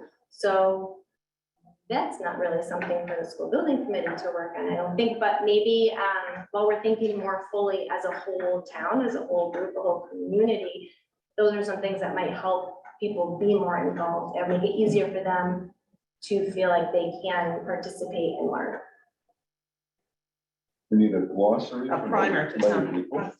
A glossary. A glossary for lay people. And a Robert's Rules of Order for Dummies. I would have really appreciated that. That one is- Actually, on audio. I don't know if that exists. Even the real Yeah. Robert's Oh, it rules does. feels like Oh, it's it for does. dummies sometimes. Yeah, when I first started in this position, I asked if somebody in the building had a copy of Robert's rules, I hadn't brought mine, and, someone had a copy of Robert's rules for dummies, and it became kind of a joke, because, but it's then, it hits the high points with my. Yes, James. Yeah, not to, be on this too long, but just from my experience, not necessarily being on school building committees, but presenting before them. And I'm not saying I agree with this in any way, shape, or form. I like back and forth. I like feedback. In my experience, it is very uncommon for there to be a lot of public, even public in the room, quite frankly, before school building committees. Many of them, it's a public committee, and the back and forth happens at planned sessions, planned feedback, planned, community engagement sessions, that are separate from the day-to-day business of the board. And sometimes emails and communications are relayed, and they can be discussed efficiently by the board, but it's present to speak, and particularly not Q and As are not very common outside of specifically planned events in my experience. So, I'm again, I don't necessarily like it, but I'm usually only involved when we're presenting before the community, presenting a project, you're there to answer the questions, you're there for the feedback. I like that, and I think if we lose some of that, I err on the side of balancing business and appropriate ways of getting community input, So your homework will probably reflect some of that experience. Homework. Now I feel like we've beaten this horse. Oh, and Hi, I really want to reiterate one thing Brianna said. I think we would have had a lot more people present last night if we had the hybrid option. I think her point about our families that are home with small children that are not able to attend in person. I know COVID's gone and it's probably safer to get together, but I think that did enable a lot of our people who could never attend in the past to be able to attend. So just to reiterate that. Thank you. Well, yeah, this isn't a place to dissect that, but that's our place of meeting. So we've gotten back to the normal now that we can at the Old Town Hall. There is not internet there. And when voting happens, it becomes very problematic in this fashion. So that's our town meetings are strictly in person. okay, to take votes. That is All correct. right, gotcha. Okay. Peter, you had a motion before that I struck down. If you would like that, since this is a regular meeting, you could make a motion to add it to the agenda. For this meeting? Yes, if you want to make a motion right now to add Sure. discussion of disbanding the SBC to the agenda, we can vote on adding it to the agenda and then we can talk about it. Thank you. I'll move that we add committee status to the agenda. Okay, do we have a second to add that to the agenda? I just have a question about his motion. Catherine. Yeah, just, Peter, your motion is to talk about all status and not just disbanding the SBC, is that correct? My motion, I'll share it with you, is to recommend to the Board of Selectmen that at a date to be determined, which I think this committee can decide, whether that's 30 days, 90 days, 120 days, where we complete all of our self-assessment, remaining business, and collection of data, that respecting the voters, we dissolve the committee. I think it makes all. So let's hang, we have a motion, so now that you've explained that, clarified it for Catherine. But it's not, we can't dissolve ourselves. I want to be clear. Right, so This is a recommendation to the Board of Selectmen. let's get to the second on the motion. I appreciate you clarifying to answer a question, but let's not do discussion until, Catherine, does that answer your question? It does answer my question, but I'll comment in discussion. Thank you. Okay, do we have a second for the motion? to add it to the agenda. All right, I'll second Okay. All those, do we discuss a motion to add to the agenda? Everything is discussing, but Okay. remember, you're just discussing adding to the agenda. Okay. Any discussion on adding this item to the agenda? it. That's all This is just the vote to add it to the agenda. Can I just make the assumption that it's next? Yes, yes, you should make that assumption. Thank you. Just want to be clear, it's not number 12 or, Yes, it is 8D. thank you. I personally think we're nowhere near this discussion yet, but. So this is just to add it to the agenda. I know. Yeah, Okay. Mike, I'm sorry, I feel like this particular item, it's, to add it to the agenda tonight, I just feel like it's sort of a narrowing topic of, okay, we're just gonna be talking about the things we have to do and how we dissolve this committee, which I don't think is right, because the rest of the committee, we haven't even discussed what our next steps are. Like we've talked about a survey, we've talked about the fact that we have to improve communications at meetings, but I think for the future agenda, it should be that we discuss as a committee, where are we going? What are we doing? Are we going to dissolve? Are we going to go back for a second referendum? We haven't even talked about that. You know, so I don't know. I would not recommend putting Peter's item on the agenda tonight because it's too specific. I think if it was more general, where we could have a general conversation about this, I would totally welcome that. And if we do have that general discussion, I would recommend it for our next meeting. Thank you. Thank you. Justin? So we were put here based on the Board of Ed and Board of Selectmen, is that correct? Well, we're put here technically by the townspeople, right? We were, well, to his point, we were put here out of discussions and a recommendation from the Board of Education to the Board of Selectmen, and then a town meeting created the school building committee. So we were was born- created by the town meeting. Correct, but this was born out of a Board of Education, Right. The committee the committee. was formed, not Correct. the appointees. Right. Nobody said. Right. Yes. Does that answer your question, Justin? So yes, so I guess my question or comment would be, before we motion to dissolve ourselves, should we be reaching out to the Board of Ed and asking them what their plan is going forward? I suspect so, in my opinion. I'd like to respond to Justin if I can. I'm not suggesting we dissolve ourselves. We don't have that authority. As it was just stated, the town meeting created us. I'm suggesting that we do two things at once. We do all the things we just talked about, self-assessment, gathering information, steps for the future, but at the same time, recommend to the Board of Selectmen to return to the process that created us, to have a date certain ending our committee. That allows us to accomplish all the things we need to accomplish in a period of time and still respect the vote that was submitted to us and sunset. We can't dissolve ourselves. I'm recommending the Board of Selectmen pursue that end, because only they can do that. Only they can call a town meeting. We can't do that. But I think it's important to do that, to respect the vote of the townspeople. Any other discussion on the motion to add it to the agenda?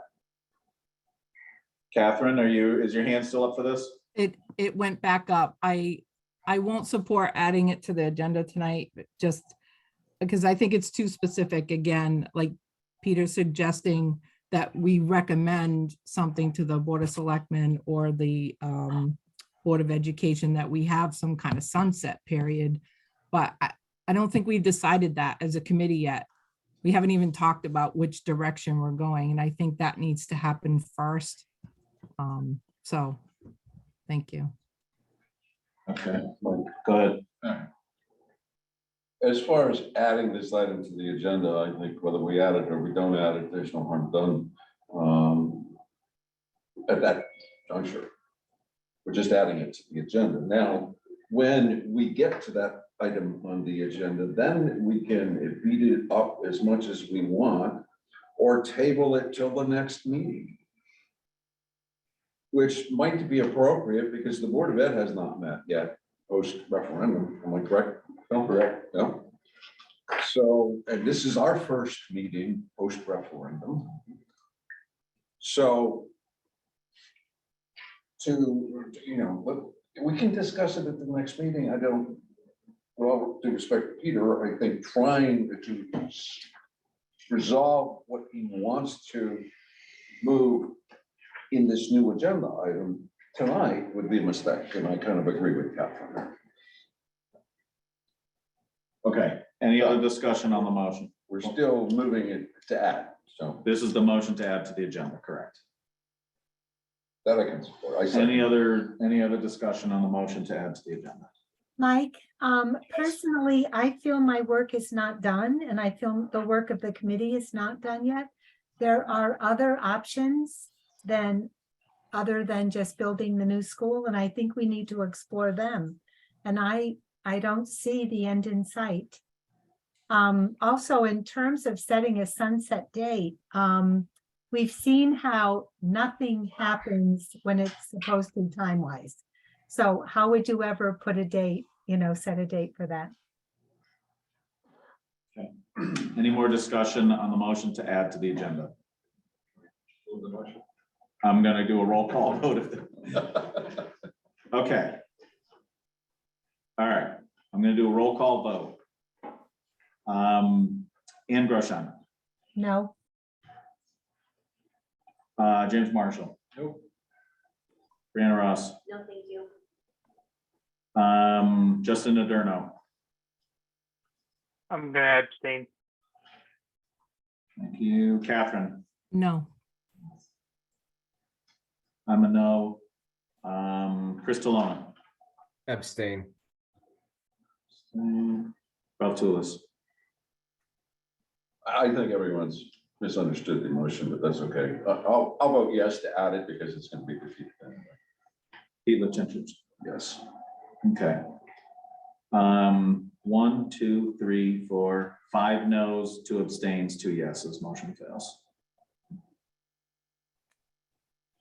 Okay. Next item on our agenda is future business items for future agenda. Would we like to put this on our items for future agendas? I would like that to be the case. Okay. We have a survey to review. And we will be approaching final financials, I think. Maybe by our next meeting. Certainly, there'll certainly be updates because we have the March invoices that just come in. Right. So we'll certainly have updates. But to say they're final, again, as long as our committee is moving forward, the funds are there, so it's not final. Final as we know of at that time. How's that? I just put financials. Can I suggest, I think, to a lot of the discussion we had today about how bringing people to the table, maybe a joint meeting of the SBC and the Board of Education could have some benefits. I'd like to explore that. Sure. Anything else for items for future agenda? Yeah, I have a couple. So All right, there's a lot of discussion about facilities. I mean, we're not there yet, but there's no item on this agenda for discussion. Direction moving forward. So yes, we need to discuss direction moving forward. I think the facilities manager position is something that this school building committee should discuss and potentially recommend to other boards to potentially pursue, make a formal recommendation that should multiple school construction projects go forward or be pursued, that we recommend that position be explored further. I'd also just like to make a comment, particularly related to the roof projects and items moving forward. This is April. 2.5 months. The reality of having a project approved, funded, designed, and anything happening this summer is hard pressed already. Particularly something if it has to go before OSCGR, right? It's just not gonna happen.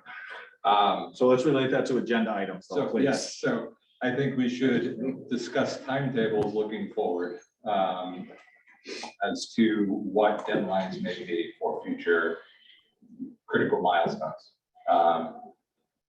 OSCGR applications, looking backwards from school break schedules, so that we can at least have a sense of timing for anything we explore or don't explore if we last another month.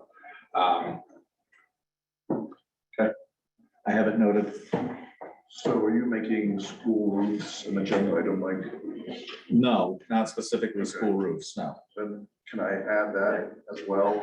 I don't know that we have, I'm not sure we have the authority to talk about a specific project until we're. There is no directed. project in currently that exists. There's no current project that is school roofs. We would have to get There's no funding direction for a from like the school roof BOE or something Well, to do that. Let me rephrase. Can we revisit the previous roof project that our own Scott Pellman worked on before it was suspended? For what purpose? To understand where, to address James's point, where do we leave off in that process? How much work was done? Maybe it is possible to continue that work now that we know we're not constructing a new building. That seems to be the intent of CIP. And we'll get at that meeting as well as some input at this meeting from the public. All right, so I'm gonna make it a little more general since we don't have direction from the BOE to pursue that. Can I suggest that be a topic in a potential joint BOE SBC meeting? It is not our project and there is no funding for a roof project. So,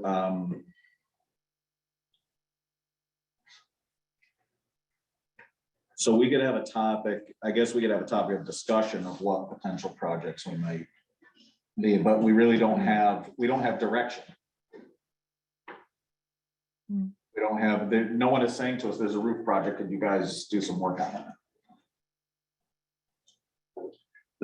Yeah. Mike, What? could I add, I'm not sure, Erica, if the town facility study, is that beginning to happen? Or maybe we could get an update on that next time if there is something. It hasn't gone out yet, but I can give you an update on where we stand with that. Yeah. Okay, that would be great, because I think that might be a place for us to start moving forward again, is to see if, this time maybe we could take a look from a town perspective, and then I think the other thing that would interest me is trying to get some pricing for repairs. What would that look like if we were to, begin to repair the two buildings?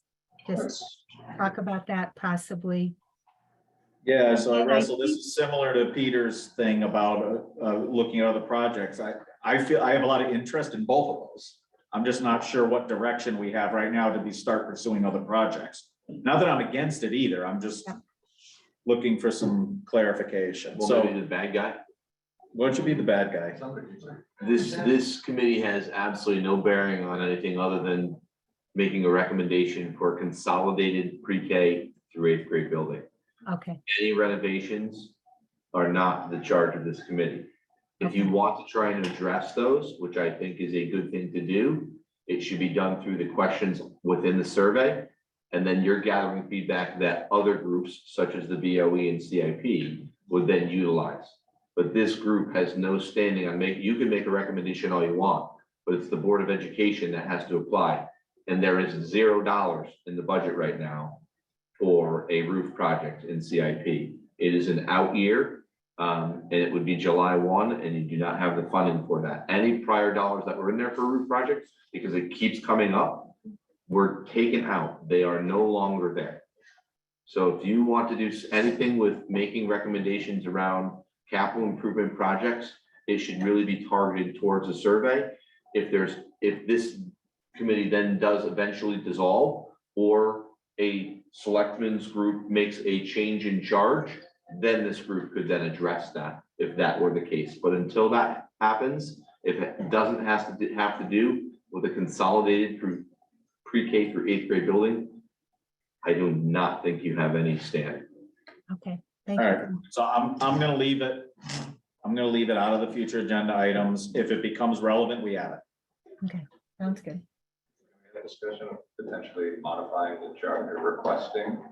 Would that be wrapped up in direction of this? That was, committee? we've got that in a couple different places. We potentially have that in committee status and in direction of SBC. Yeah, That's fine. I think we've covered that. And anything else for agenda items? Oh, Catherine. Yeah, Mike, I love the idea that Erica mentioned about doing a joint meeting with the Board of Education, because between the Board of Ed and the Board of Selectmen, I think is how our subcommittee or our committee got created. So once we have that conversation with them and we get some information about, okay, where are we heading? What is our direction now? Have we completed what we were charged to do? If I'm not mistaken, there are a few items on the charge that we haven't tackled yet, and that's, and I don't think it was contingent upon a successful referendum or not, but it's related to what happens to the future of Hall and Center. Anyway, I think there is some unfinished business that we have to do, and I think as a committee, we need to focus on where are we heading. There are definitely improvements that need to be done. To Peter's point about the roofing, yes, we can't ignore the roofing. Something has to happen, but we can't put those things in our control when they're not in our control. All right, so we have as much, I think, of that, as future agenda items. Is there something else you want to add to the future agenda item? No, I just wanted to make that statement. Thank you. Okay, thank you. We got one more thing, Bill, we got a vacancy. Not necessarily need to fill it correctly, but Vacancy, good point. it's up there. Technically, you are correct. Okay, I feel like we've beaten that one to death. Wasn't this good? All right, we're at present to speak. I have to think you guys stayed here this long for a reason. So we'll start in the room. Matt Pelletier, 227 River Road. I'm going to start by saying I want to thank everybody on the board for the past 2 years. I mean, look at the time, and it takes dedication to do that. However, I think it is time to sunset this committee. I think the charge, the way we have in its current form, needs to be redone, and the whole committee needs to get completely redone, revamped. And it boils down to one word: trust. All your surveys, all your miscommunication, why you aren't getting the committee to get, it boils down to that. Your future surveys, my honest opinion, think you're gonna get the same people who responded to the last ones. Clearly, trust is an issue in the town. And that's, how do we build that? We start by starting new, having people who are diverse in thought, diverse in background. There's a giant university campus there. People who live in town, who maintain that, who fought for grants for careers. There's lifetimes worth of experience around here. And if we can start by starting anew and tapping into that, because I know plenty of people who would love to get involved. They don't trust. They lack trust. That's all I got to say. Online. Pete Tanaka. Hello. I was sitting through your long discussion on participatory democracy, and two things. One is during your survey, you're going to end up with the same problem of concentrated benefits, dispersed costs, and the people that are most interested in this are going to be the ones that respond, and the ones that are paying simply paying the costs are probably not going to respond. With the participatory democracy, I think that what we need to do is open up our our town meetings to more discussion rather than less. And so I think as most Americans, we would hope that our government is small enough and is as small enough intrusion in our life that we don't have to participate all the time. But when we do want to participate, we want to make sure that we're heard. Thank you. Thank you. Back in the room.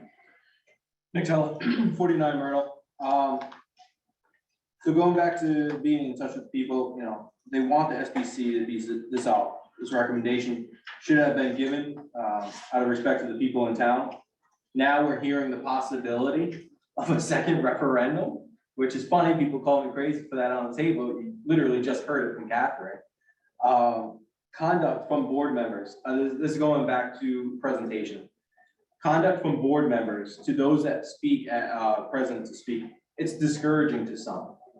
You see often, some people in particular, rolling their eyes, huffing and puffing, simply acting like a child. And it's disrespectful. And those that see it don't want to speak because they don't want to deal with that kind of behavior. So I think that needs to be addressed. Feedback I hear is there's no dialogue. So why bother in regards that Phil was talking about? Why even bother if there's no discussion? Which I think there's the desire to improve that dialogue, that president speak and such. Going back to the Q&A, which here's board should want more opportunity for public participation. Keep the 2 presents to speak. It's beneficial. In the beginning, you get to hear whatever the person has to speak. At the end, they get to respond to what's going on in the meeting. But Q&A, keep it to maybe, I don't know, no more than 5 minutes, or I think Catherine actually touched upon 30 minutes or something, and I agree. Keep some kind of time limit to have that back and forth opportunity. We're a town of 5,500. Let's see. We don't typically have many people showing up, so we need to give a lot of weight to those that do show up and are participating. The survey does what? Help to modify what needs to be changed to have a second referendum passed. I don't understand the need for the second, the survey. Just a question, which has, this has been validated by also Michelle Cunningham's statements about going back and getting this passed. There's a reluctancy to dissolve, and I don't understand. Now the comment, okay. No name on a survey, now it opens up for 2 or more surveys to be completed by the same person. The integrity of that survey goes out the window. Going back to lack of trust, which Matt had just talked about, that's something that's very common about, that I hear from other people. There's no trust in the SBC. Well, there's some people that trust, but a lot of people have no trust. So going back to lack of trust that the people have in the board, there was a situation going back to town meeting where a person had stated, we should vote by voice. I remember this. This is I think in the summertime, they wanted everybody to vote by voice or hand. So we were the people in the town could thank those that voted in favor of it. How do we know that this survey, because this survey has that feel that you're gonna see who's writing it by either getting a return address or however it may be, that you're gonna see, hey, this person supports or this person doesn't. And there's some people that have concern that if they're a parent and they have a kid in the school, some people want to say this conspiracy, whatever, they have a kid in the school, that their kid is gonna now be mistreated. It's a concern why parents don't speak up at times. This is something that's been said by other parents, okay? I want to mention something that was brought to, okay, so want to address about the mention of how some things that got put out there in public is not helpful earlier in the meeting. First of all, this was something that even an investigative journalist came to town, which a journalist doesn't come to a 5,500 population of 5,500 unless there's something on the table. But I just want to address these 2 last points here. Controversy around Erica's family property would have never really had any legs to it at all if Erica, from that beginning, had just stepped away from participating. I talked to the state ethics committee at least 3 times. And they said that if this was a state employee, that person should have stepped away. And I don't understand why we uphold a high level of integrity and ethics. Just because we don't have an ethics policy doesn't mean we don't act in an ethical, ethical way. Now, last point, Mike, you should have had more awareness and understanding that taking the Board of Selectmen seat after leading the charge to pick Erica's family property was going to be a very bad look. It looked like basically a quid pro quo, and that's all I have to say. Okay, Linda Spillane online. Thank you. Hi, my name's Linda Spillane at 33 Clover Springs Drive. And I just want to say that I appreciate all that the committee has done. I personally am a supporter that the committee should stay together. You have become a team of experts. Something needs to be done with our schools. And I just want it noted that I am one of the Willington citizens that think that you should continue doing what you're doing, and we need to find out what needs to be done to fix our schools and make them better. That's it. Thank you. Thank you. Back in the room.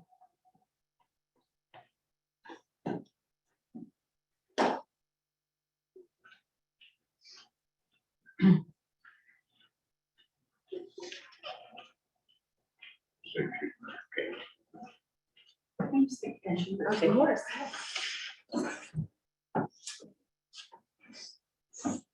For the record, I'm Linda Hothan, Hothan, 24 Pinecrest Road.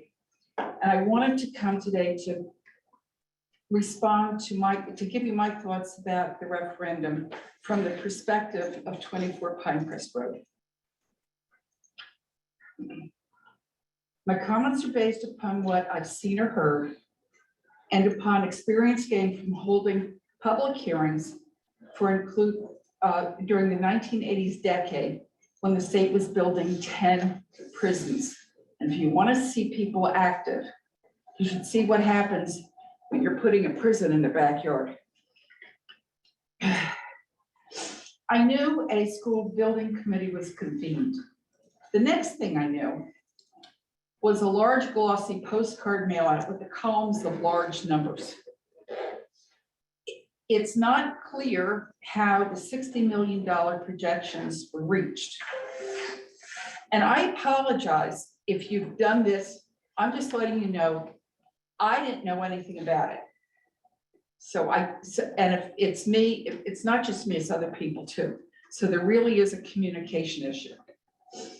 It's not clear how the charge for the school building committee was developed. It's preferable to hold public hearings to discuss building problems and discuss repairs or new construction. You might want to think about doing mail outs to residents, including school building problems, going through the building history, procedures to resolve problems, the schedule for a school building committee meeting, such as the first and third Mondays or whatever days your meetings were. You can put yard signs up at strategic locations to remind people of the SBC meeting Monday night, like we do for vote on Tuesday. Meetings to discuss property parcels are confidential, otherwise meetings should be open to the public. As major discussions were held and decisions reached, public hearings should have been held, particularly how the cost estimates were developed. As the referendum was approaching, a summary of activities could have been mailed out so that voting public would not have thought this was done in the dead of night. For instance, during the Zoom meeting of one of the town meetings about 2 weeks ago, Mr. McCool, you gave a great summary of process and decision points of the school building committee, including that you looked at 127 parcels. I was very impressed by that. It was clear and informative and probably would have been helpful to the voting public. They didn't know anything about it. Government work, whether at the federal, state, or municipal level, needs to be transparent because it is important for honesty and integrity. For example, when Lowell Weicker entered the governor's office in January of '91, he had placed all of the Weicker family assets and holdings in a blind trust so that at no time would he be personally influenced by financial gains. In the law, this is referred to as the theory of clean hands. One big problem we had was the appearance of wrongdoing. On a personal note, I think our first select person does a terrific job. She's knowledgeable, professional, clear communications, friendly, and warm. However, our first select person has the same last name as the owners of the 65-acre parcel chosen for the new school.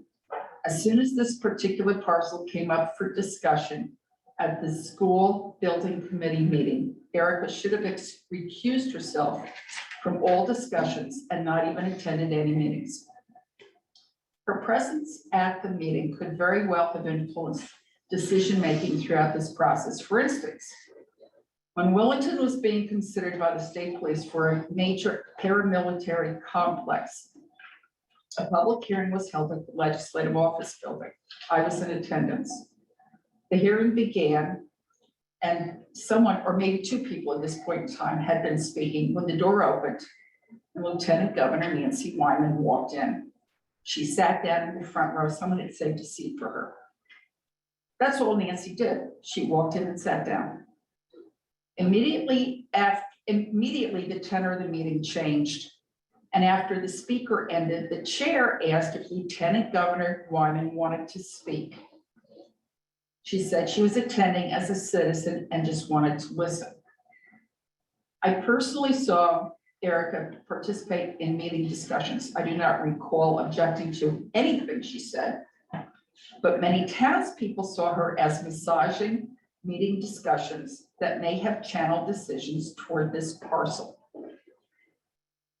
I even had people tell me that the first select person owned the parcel that the town was going to buy for the school. I explained the parcel was owned by her in-laws, as I understand it. Erica's participation throughout this process has been seen as inappropriate, as if she did not have clean hands. If Erica had not attended all the meetings, perhaps the discussion would have been different. Although she had a legal right to be present and participate in this process, some of the townspeople see this as unethical, and they're losing trust at this point. In ending, I just want to caution the town that the townspeople expect you to do an end run around the referendum and finagle a new school building anyway. They do not trust the town. This is a serious problem. If you send me a postcard to ask how I voted, I'm going to ignore it.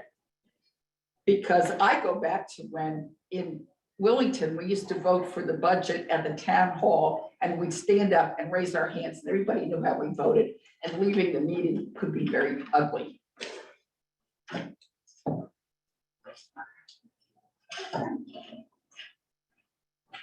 Okay, back online, Samantha Sperry.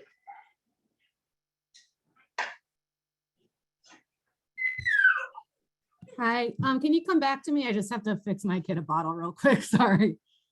Okay, Zafir Hussain.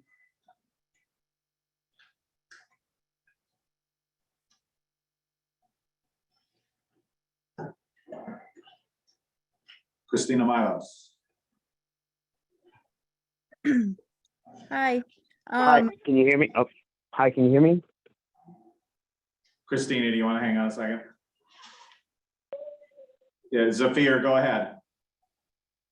Hi, Zafir Hussain, 48 Myrtle Road. Thank you very much for putting together this meeting tonight. I first want to identify that tonight is the first night of Passover, so you may be missing a lot of people from the Jewish community. So just want to put that out there. Why you may not be having some of the participation that you're hoping for. First thing I'd like to say is the SBC should stay intact. I think our town has identified that our children need a new school, and That's what this building committee is for, is to identify how to house or safely create an environment for our students to learn and have an education. Second thing I like to say is the data collection on all the input from the town's members. Where does this live? I think we have a lot of information. You have a lot of input from the town that this committee could use to condense and review and identify steps forward instead of focusing on giving up, which is dissolving this committee. I don't think that this committee should be dissolved. And the parts about the trust and integrity of the committee, just like in business, you got to turn around, identify where your flaws are, apologize, and move forward. Dissolving is not the solution. You asked why the people that voted and how they vote. Though that may be an intrusive question, I think it is. There's value in it. I'm going to answer it for you of why I voted no. First, my wife was called by the chairman of the Board of Finance to know that there is a vote and that she should vote yes. I think that's completely wrong. The information that went out, especially by the Democratic Party, these are the bits of information that I received. That mailer was wrong. It was not accurate, even though they said on the top, this is the truth. It's not about party lines. It's about what's doing right for our students and our children. I voted no because this is not a Willington solution. $60 million is not a Willington solution. We are a small town. We need a small town solution. I've come many times to identify that ideas that I had maybe of, and I sent it by email as well. I have participated. I have listened to your agenda items and your meeting minutes. And I think we need a small town solution, not a $60 million solution, not a Tolland solution or a Mansfield solution, a Willington-based solution. The one that I suggested is that we think about how schooling was done back in the day in Willington, which was in houses, in homes, in small residents, and create a campus for a campus of 9 buildings, and one for each grade or subject, and grow from there, where we would have land where we're focusing on Willington's strengths, which is the wildlife, which is the wilderness, which is what we're trying to preserve. Instead of trying to make this tech giant when we don't have the infrastructure, we don't have fiber optic lines, we don't have high-speed internet, we just don't have the capacity for the batteries or for the servers that we're trying to run. We don't have that infrastructure. The last thing I voted no is that this is not a comprehensive plan. We're a small town. We need to have a comprehensive plan of what is going on, not just the school, not just the roads, not just the town buildings, but all of it. How does it all impact us? And look at the current economy. Our property taxes have increased by 30%. This school, if we voted yes, would increase by another 30%. We're going to double we're going to be doubling our taxes. That's not what's going to keep people in this town. And that is why I voted no, because $60 million, mill rate of 50 is going to move everybody out of this town. And that's why I voted no. Thank you very much. Thank you. Back to the room. I'm gonna be nice. Your name? David Duran, 22 Willington Hill Road. I think the committee should be disbanded. You did your job. Your job was to, quote, build a school. It failed. So now it's time to disband it. You did your job. That's it. You're done. It's just like working for anybody else or doing any other type of job. When your job is done, you're done. You don't sit here and figure out how to do a survey to see where you went wrong. Where you went wrong is it was a dog and pony show. You didn't give the townspeople enough information. And the reason why I'm here is because I am retired now. Before that, I spent 6 years over the road driving a trailer truck. I got 2,500 miles driving a trailer truck in 40 years. No accidents, no violations at all. So if you don't like seeing me, you're gonna see more of me now. That was was gonna do it after the meeting, but I better do it here when there's. I had to do it. I'm done. Fire department came out. My old days.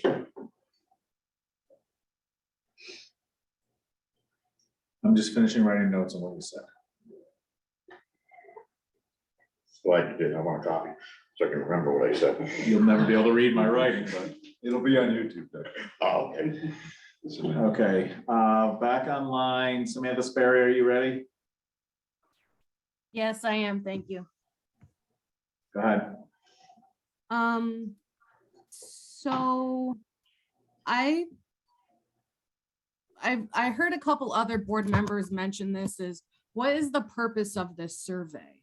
I think it's good to be reflective of what went wrong, but what comes after that? I'm curious if you guys are going to be satisfied with the answers that you receive, because it's human nature to have some ego involved. And I think if people give you the answers, for example, people are like, oh, well, it's too much. Well, you're going to say, well, it wasn't really $60 million because we were going to get reimbursements and we were going to get waivers. Oh, well, we didn't really like the land that you chose because it's Erica's mother-in-law. Well, everybody knew about it, so it wasn't, you know what I mean? Like, I feel like there's already answers to every problem that people have brought to you. So I don't really know what the difference with the survey is. I think that if you want to have the small town vibe and maybe learn something, maybe we could hold a hybrid public hearing. And I think that would be different than a mailer, and it would be more inviting for people to come and speak. I just started getting involved in paying attention to politics a year ago. And how often have we been in meetings? Sorry, how often have we been in meetings where you have a sign-up sheet and only maybe 5 people sign up, and then throughout the course of the meeting, more people get up and they go and they write their name on the list? It's because when you're having a conversation with somebody, it's a fluid thing. Somebody says something, it reminds you that, oh, hey, yeah, I agree with that. I'm building up the courage to add on to that. Or, hey, they said something that reminded me of something else, so now I want to make a comment. You're not going to get that in a mailer. There's no opportunity for that. And let me see. Let's see, sorry, I'm distracted right now. I think that what Catherine said with having maybe a live chat would be a good option. And I think that that's something that maybe a recording secretary could take on that role, that like every once in a while or in the beginning or in the end, I'm a big advocate for 2 public to speaks, because someone might want to speak up like, hey, I hope you talk about this on the agenda. Then at the end of the meeting, we can talk about what we heard in the meeting like we're doing now. I also understand that you don't want the meetings to go on forever because we all have lives. I get that too. So there's a fine line between, well, how much dialogue do we really want to have, because we could be sitting here for days. So I get that. I also kind of been hearing a lot of people who are saying that the people who voted no are trying to kick the can down the road with fixing the schools. I think that that's highly insulting, and I think that that's not true.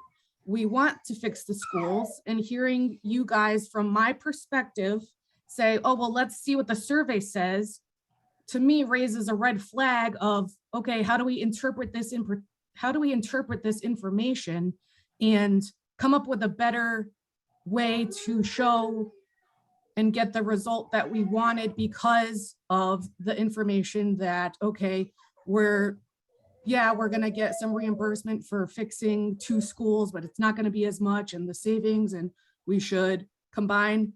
That's just something that's kind of maybe a red flag to certain people. What else? Oh, I also heard a bunch of members, or maybe 1 or 2 members, saying that they feel, and other people who are trying to speak in public to speak, saying that there's more work to be done. There absolutely is more work to be done. It's not in your charge, which Phil said, which is true. And I think that's it, but I'm distracted, so I apologize, but thank you for listening and sorry if my kid was screaming in the background. Thank you, Samantha, back in the room. Nick Tell 49, I have one question. I think it'd be wise to answer for the people out there. Will the SBC honor what voters said and will not pursue a second referendum? And they will honor what they said. Thank you for your comment. Yeah, I'm coming back there. Christina Miles. Hi, I just wanted to bring up one of the things that I had asked about was how this was going to be communicated, how the vote was going to go. Meaning like what day it was going to be, but also how people were going to, the explanatory text, how that was going to get distributed. And I think that's one of the places where things kind of went a little sideways because I didn't see the explanatory text come out. I know it was made at one point, but I never received it in my email. And when I did see it, I thought, wow, it's left off some of the facts. And I think what we were all struggling with was, what were the facts? There seemed to be different interpretations of what those facts were, which are just opinions when it comes down to that. Typically, an explanatory text is written with a committee and it gets reviewed by, I would assume the selectmen or the SBC would have reviewed it before it went out. And but I don't think it was widely distributed. I don't think it was widely understood. And that left the dissemination of all the information up to both political parties who ran with it in different ways and created more confusion, I think, for the people who were just receiving information at the last minute in their homes and then left to wonder what actually is the truth here. And if they asked what the truth was, they were told, well, it's all on the website. And that was pretty much what, in a very simplistic way, how I think people heard it. And that's just my perspective, but I think in the future, this was a really complicated question when it came down to it. There was a lot to it, a lot of things you had to explain with the waivers and the interest, which was something that I was focused on too. But all of those things, it's hard to explain to somebody in one sentence or one headline or on the front of one mailer. And we needed more information, basically. And that's all I have to say. Thanks. Thank you. Back to the room. Anyone in the room? All right, back online, Kylie. Hey there, this is Kylie, 321 Collin Turnpike, Kylie Foltz. I just wanted to say I am so thankful for the thought and time and care that the SBC and our electors have given from their lives and time from their families to do all this. I do wish it was clear to the people that voting no for the new school, I feel like that was widely misrepresented, as the vote for no indicated that your taxes would not increase. This was a major selling point for the vote no camp. And the problem with this is that those same people have no rational, reasonable solution to the issues that our schools are facing. So how are we going to fix the schools without the taxes going up? No one wants our taxes to increase, but it's going to happen. So I am not sure that people voting really understood the waivers or the fact that there are very big repairs coming, even if they vote no. I wish that instead of following some harebrained tinfoil theory, that people would look into this tiny community where generation upon generation of families have intermingled through dating, friendship, marriage, etc. And I dare you to find one property in town that is not somehow connected to someone's cousin, wife, husband, or ex-girlfriend from 8th grade. I didn't grow up here, but that's just how it goes in a town with so many generational property owners. I don't find offense in the way the property was found or the pricing. But I did do a lot of research to come to that decision. I think we can certainly open up the conversation so people feel that it was transparent and feel better about the process that led to the choice of that property if we move forward. I think many things are being lost in tiny town talk instead of fact, and I just wish we could correct that and really open up the conversation so people feel better about the decisions that they're making. Thank you guys all so much again. Thank you. Hang on, just trying to finish notes. Stephanie, Thanks. New computer, I don't have the hand up doesn't really work for me. I just want to give a big vote of confidence to the SBC.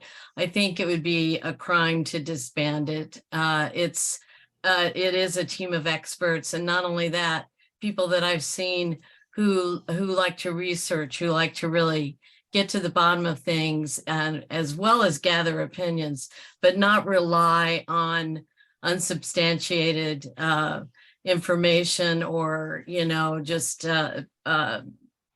comments off the top of the head. You guys are going deep on this, and I feel like, why would we want to disband what I think is a brain trust on these issues and what our future for the schools is. I'm concerned about, sort of diving in and saying, I understand that the roofs, because I've been on a board that voted for the repairs back before COVID. And I understand that they're a symbol in a way, or they're a touchstone. And so everybody's like, let's put the roofs on, let's put the roofs on. But I really feel it's important going forward to have a very informed plan, perhaps a facilities manager in place, but definitely a plan about how these projects are done, because some of the problems with these schools are things like HVAC issues and, air circulation and things that became problems during COVID.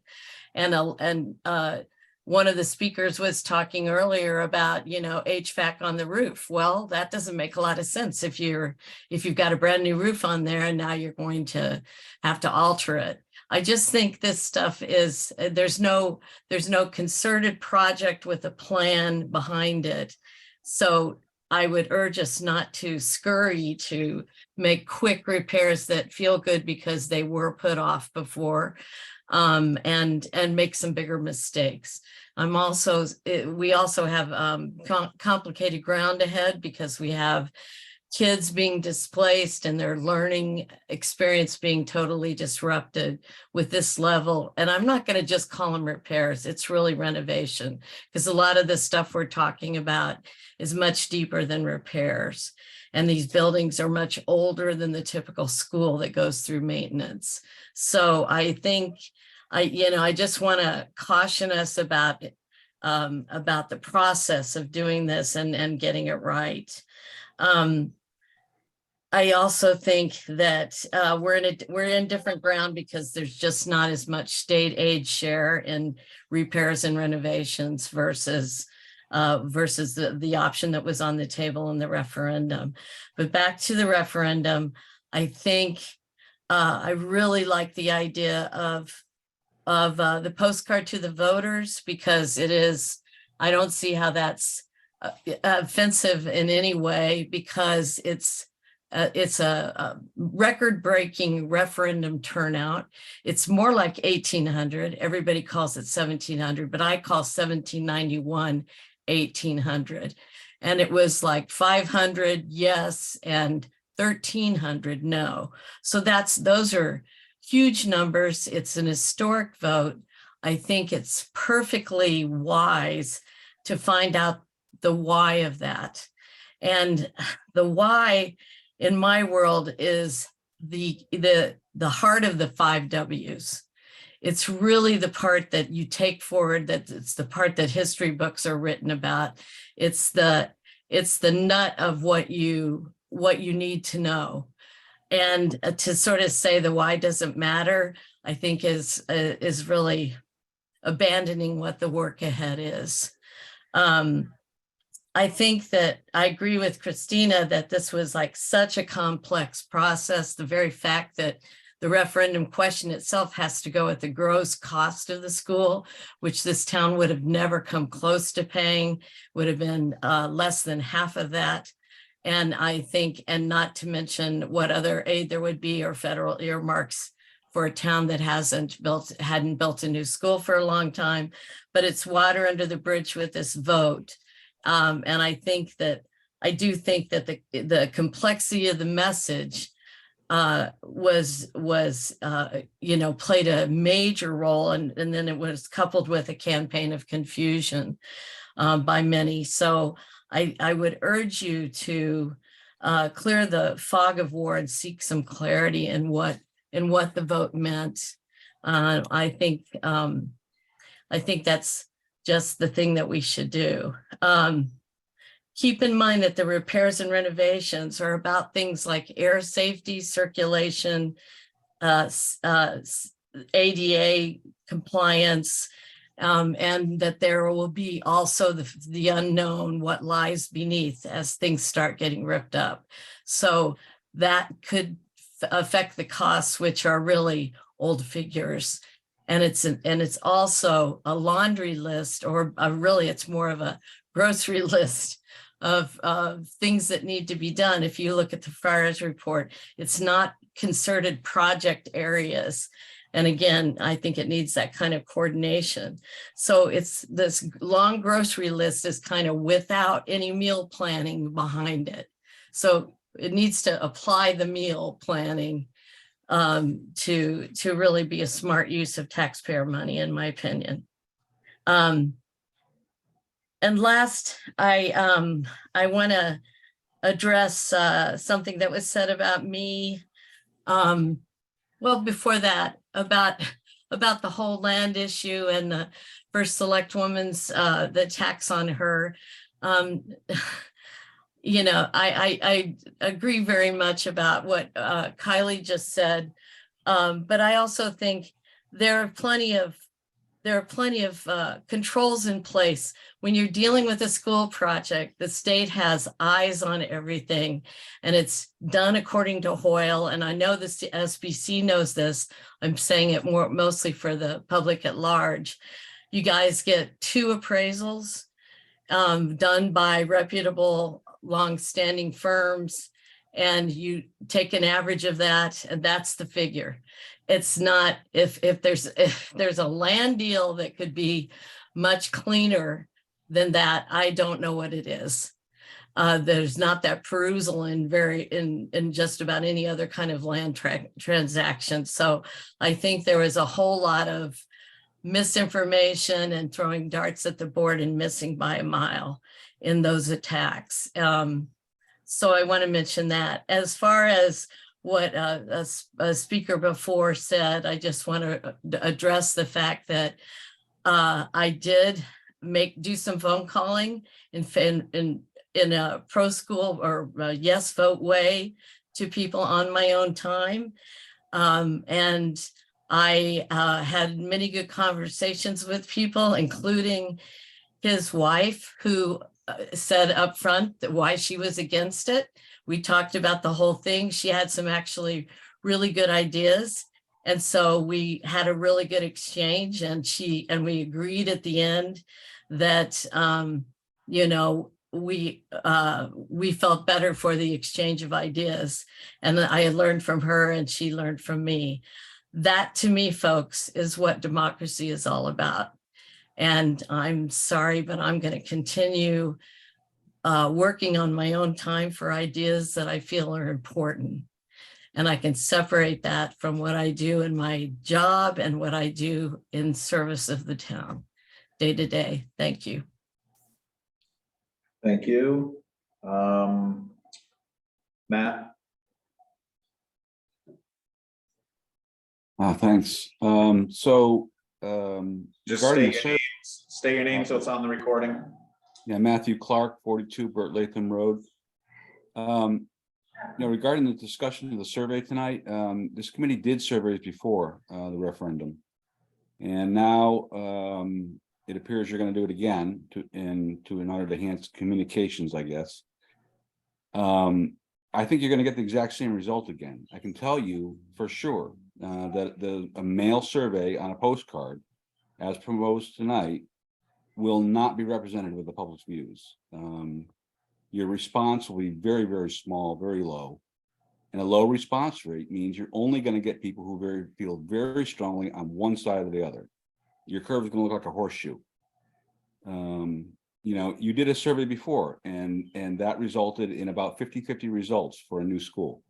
That's not what happened in the referendum. And the reason it wasn't was because it wasn't representative. You didn't do it right. You got incorrect results because your response rate was very low. The same thing is going to happen again if you move forward with the discussion, the approach that you discussed tonight.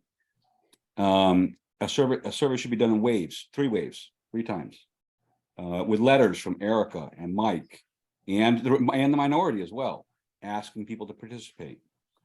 Send a postcard after each wave, so they get the survey, they get the letter. You're going to be getting a survey. Send them the survey, then send them a postcard. Did you complete the survey? Do that 3 times. Put up signs asking for people to respond. Give the option to complete by US mail or online. Leave it open for 8 or 10 weeks. Doing a survey and then slapping it out there like you discussed tonight, it's useless. You're not going to get anything. Anyway, that's my opinion on the survey. Again, I volunteer. I'll help you out. What you're doing now is just going to be done poorly. You're going to get more junk results like you got before.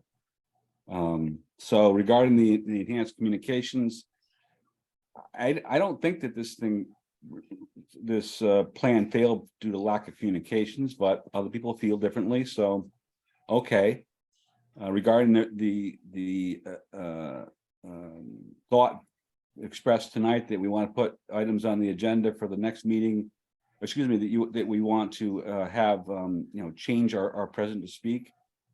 I don't understand that. Any member can put items on the agenda for the next meeting, and you guys can discuss it then.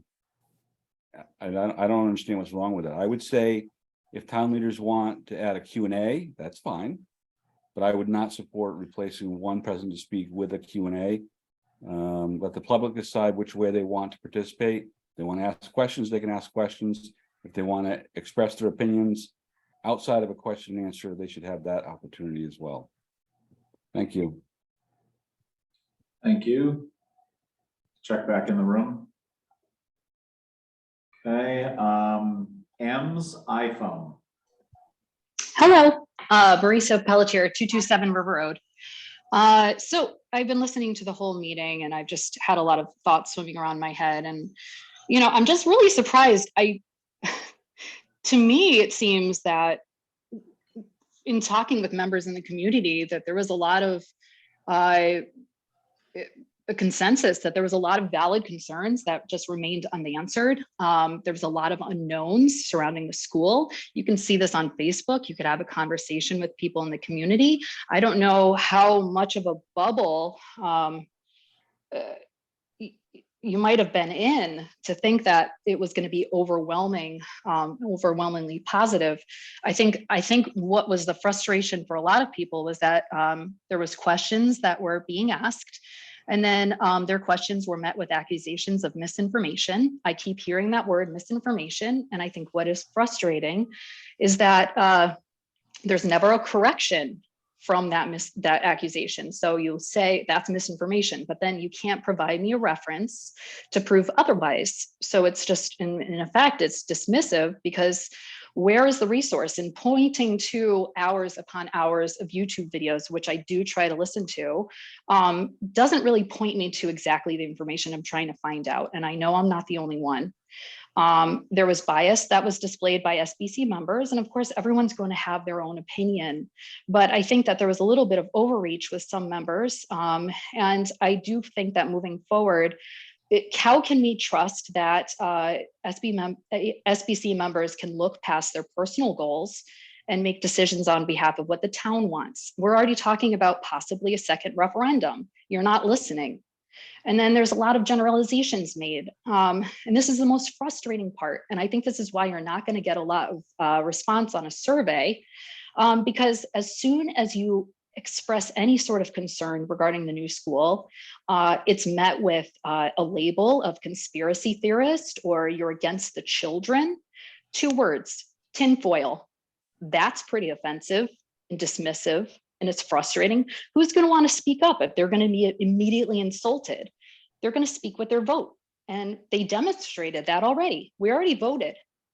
And I also find that whenever a good question is asked, and you don't want to answer it, and I'm not saying you specifically, it's just that I find that a good question could be asked in a meeting, and I actually do want to know what the answer is, but then it gets dismissed as a comment. So I think all of these frustrations, if they're felt by me, and I hear and have conversations with other citizens who feel the same way, it's just a frustration. I just wanted to express this. Not a lot of people want to speak up. There's a lot of people who are just very private.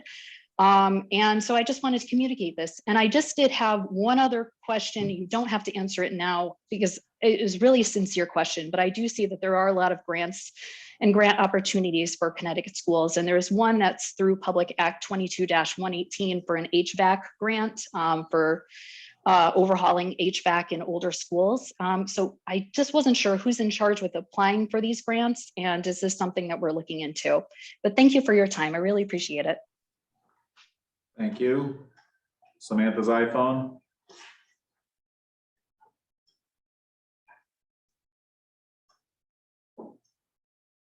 Sorry, I'm trying to get it together over here. Hi, thank you so much. It is I tried to log in from somewhere else that does have my last name, so I'm sorry about that.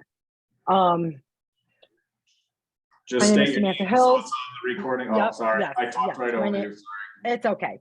My name is Samantha Hills, 53 St. Moritz Circle. First, I do want to thank the SBC for all the work that you have done all the time. I see the time now, so I want to keep it short. And I mean, there's so many things to say, but there were a couple of good points. There's not much that I could add to a lot of what other people had said. But I do want to thank you, in taking everything seriously. I don't have any doubt about that. I do support and buttress many comments that other people have said. I do think that, my overall opinion is that you have fulfilled the charge. I would like to see, from the point of view of what you're saying about the survey being something for the future, I don't know if it necessarily needs a survey, but I do think there needs to be an analysis of what could be done better, or, maybe the communication missteps and things that were brought up tonight. So overall, I do sort of see an end to it. I do think that we may need to reconvene in a different format, maybe through Board of Ed and the new facilities report, or, just a new, possibly something new, for a variety of reasons that I won't go into here that people have touched on tonight. So I wanted to just bring out a few points. One, I have all these notes, so please forgive me if I sound like I'm jumping all over the place. The most important was brought up by Catherine, and I heard other people say it, but as a committee member, Catherine had brought up, how do you intend to use the data? And I think as you're reflecting this week on potential questions that you want to ask, including, I definitely support if you're doing a survey, which I'm not sure, I personally just not sure I agree with all of the things that have been said, so I don't know. But if you choose to do it, you definitely need to know how you want to use the data to make sure that you're gathering it in the right formats, and just make sure it's like congruent and comparable, and that, usually it's not really that useful if you don't have sort of like just different points. So for me, just being like that type of person, thinking about like, well, what is the end goal? So what types of questions do we want to ask, and how can we really utilize it? Mr. Tanaka had brought up that, and I think Matt Clark had reiterated, that you're going to get respondents that are highly invested. So you're going to hit people who really want it or really don't want it. Just like, I mean, it sounds goofy, but like a Yelp review. People say, don't read reviews online because it's people who love the product or hate the product. And it's kind of the same thing. So the investment you're going to get, I don't know how to get that broad swath of people, except I did hear, I think the points that Matt brought up are probably some of the best options. And you should, if possible, utilize him because, you know, there's an art and a science to survey research. I mean, it's an entire major now at UConn Public Policy. So there is and that's another option. You could possibly reach out to them and see if some of the students could help with that. But anyway, moving on to the other points. So I think another thing that really made me want to, and also Mr. Tanaka had brought up sunk costs, and that's very important. I did hear a logic the other day of, well, we've already spent a lot of money, so we want to spend more money. And that's just not logical. It's really not, because the costs that you've already spent they're sunk. It's already done. So I hadn't heard anyone else use that term, so I just wanted to reiterate that. Brianna had brought up that people are busy. It's not that they don't want to engage. I think that is also extremely important. I think there was so much information. You know, information is huge. It was a lot or too little. And you know, finding that balance is important. And she had said she thought summaries would be good. So that made me think of something that I had seen and I wanted to bring out. And then Christina had also, and it was in the same ordinance, or what's the word I'm looking for? Like section of CGA, that the explanatory text was in.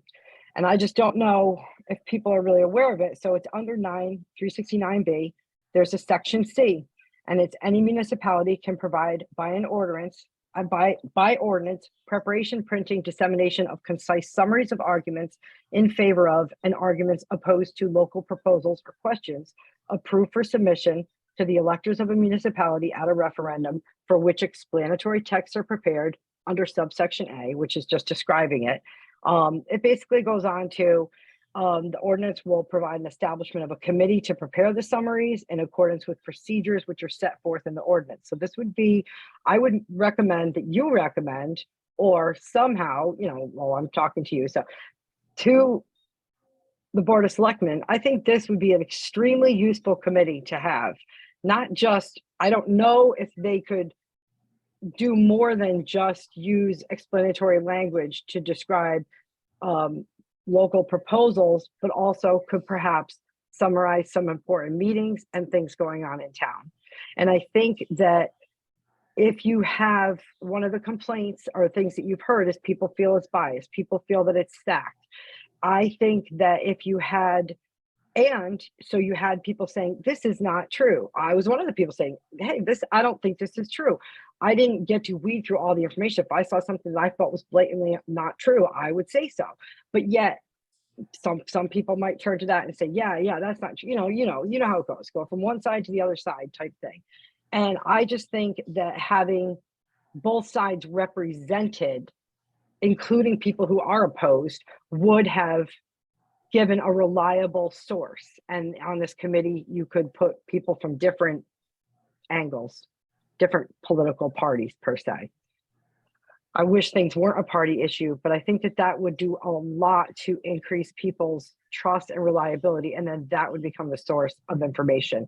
I just wanted to read the end of that, which is the summaries would be approved by a vote of the legislative body of the municipality. So that would be something for referendums going forward. I don't know if, because it has to be approved by a municipality, I don't know if that would be a useful tool for a summary for like a meeting or, you know, things that were happening. But similar to what the Office of Legislative Research does for the state legislature. That's the type of thing I'm talking about. So those are my comments. And one more comment was, I think that one thing you may also want to do going forward is, if you go forward, you know, but when you talk about the difference, I heard tonight when Phil was talking, he said, renovate, and I know it was a mistake, so I'm not trying to be critical of you or anything, but I think he just said, well, renovations aren't in the charge. And I know he meant to say like repair in place, but I think you guys need to use standard language because a renovation of Hall School was a possibility.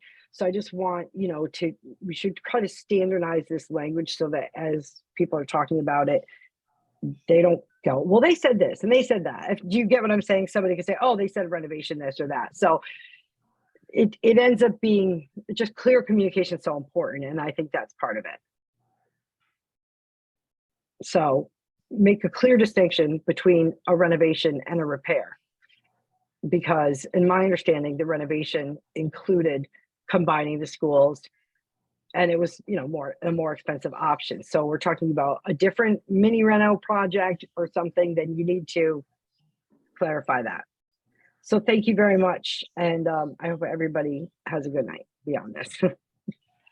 Thank you. Mark Macinda? Can you hear me now? Yes. Okay, how you doing? Mark Macinda, 216 Luchon Road. You guys put in a lot of hours on this project and you got to be commended for doing so. Your charge was to bring forward a school for K through 8th or pre-K through 8th, and that you did. And the townspeople have to appreciate you for what for doing that.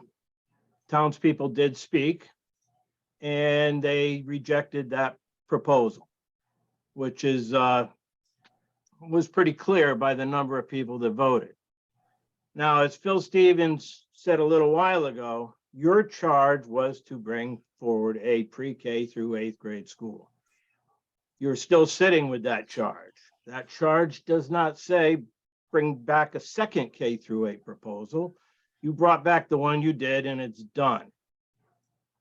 Your committee should not be disbanded. You have a lot of talent on your committee. You may need to look and see if everybody still wants to stay on your committee or if your committee needs other talents as you look forward to repair, renovate the facilities we have. So you have completed the charge that you were given. A new charge needs to come forward for you to be able to do any business of repairing, renovating the existing facilities we have. Catherine mentioned something about you still have unfinished business that had to do with what are you going to do with Holland Center School? That was only if it passed. And if Holland Center School were vacated, they're not. Holland Center are still schools as it sits. So your charge there is done. But the committee is good. You got a lot of talent there and you got a lot of reasonable thinkers. The charge has to be brought forward, whether Phil Stevens with the school board and Erica have to get together to rewrite your charge so you guys can move forward. Other than that, you're kind of dead in the water, no matter what you do.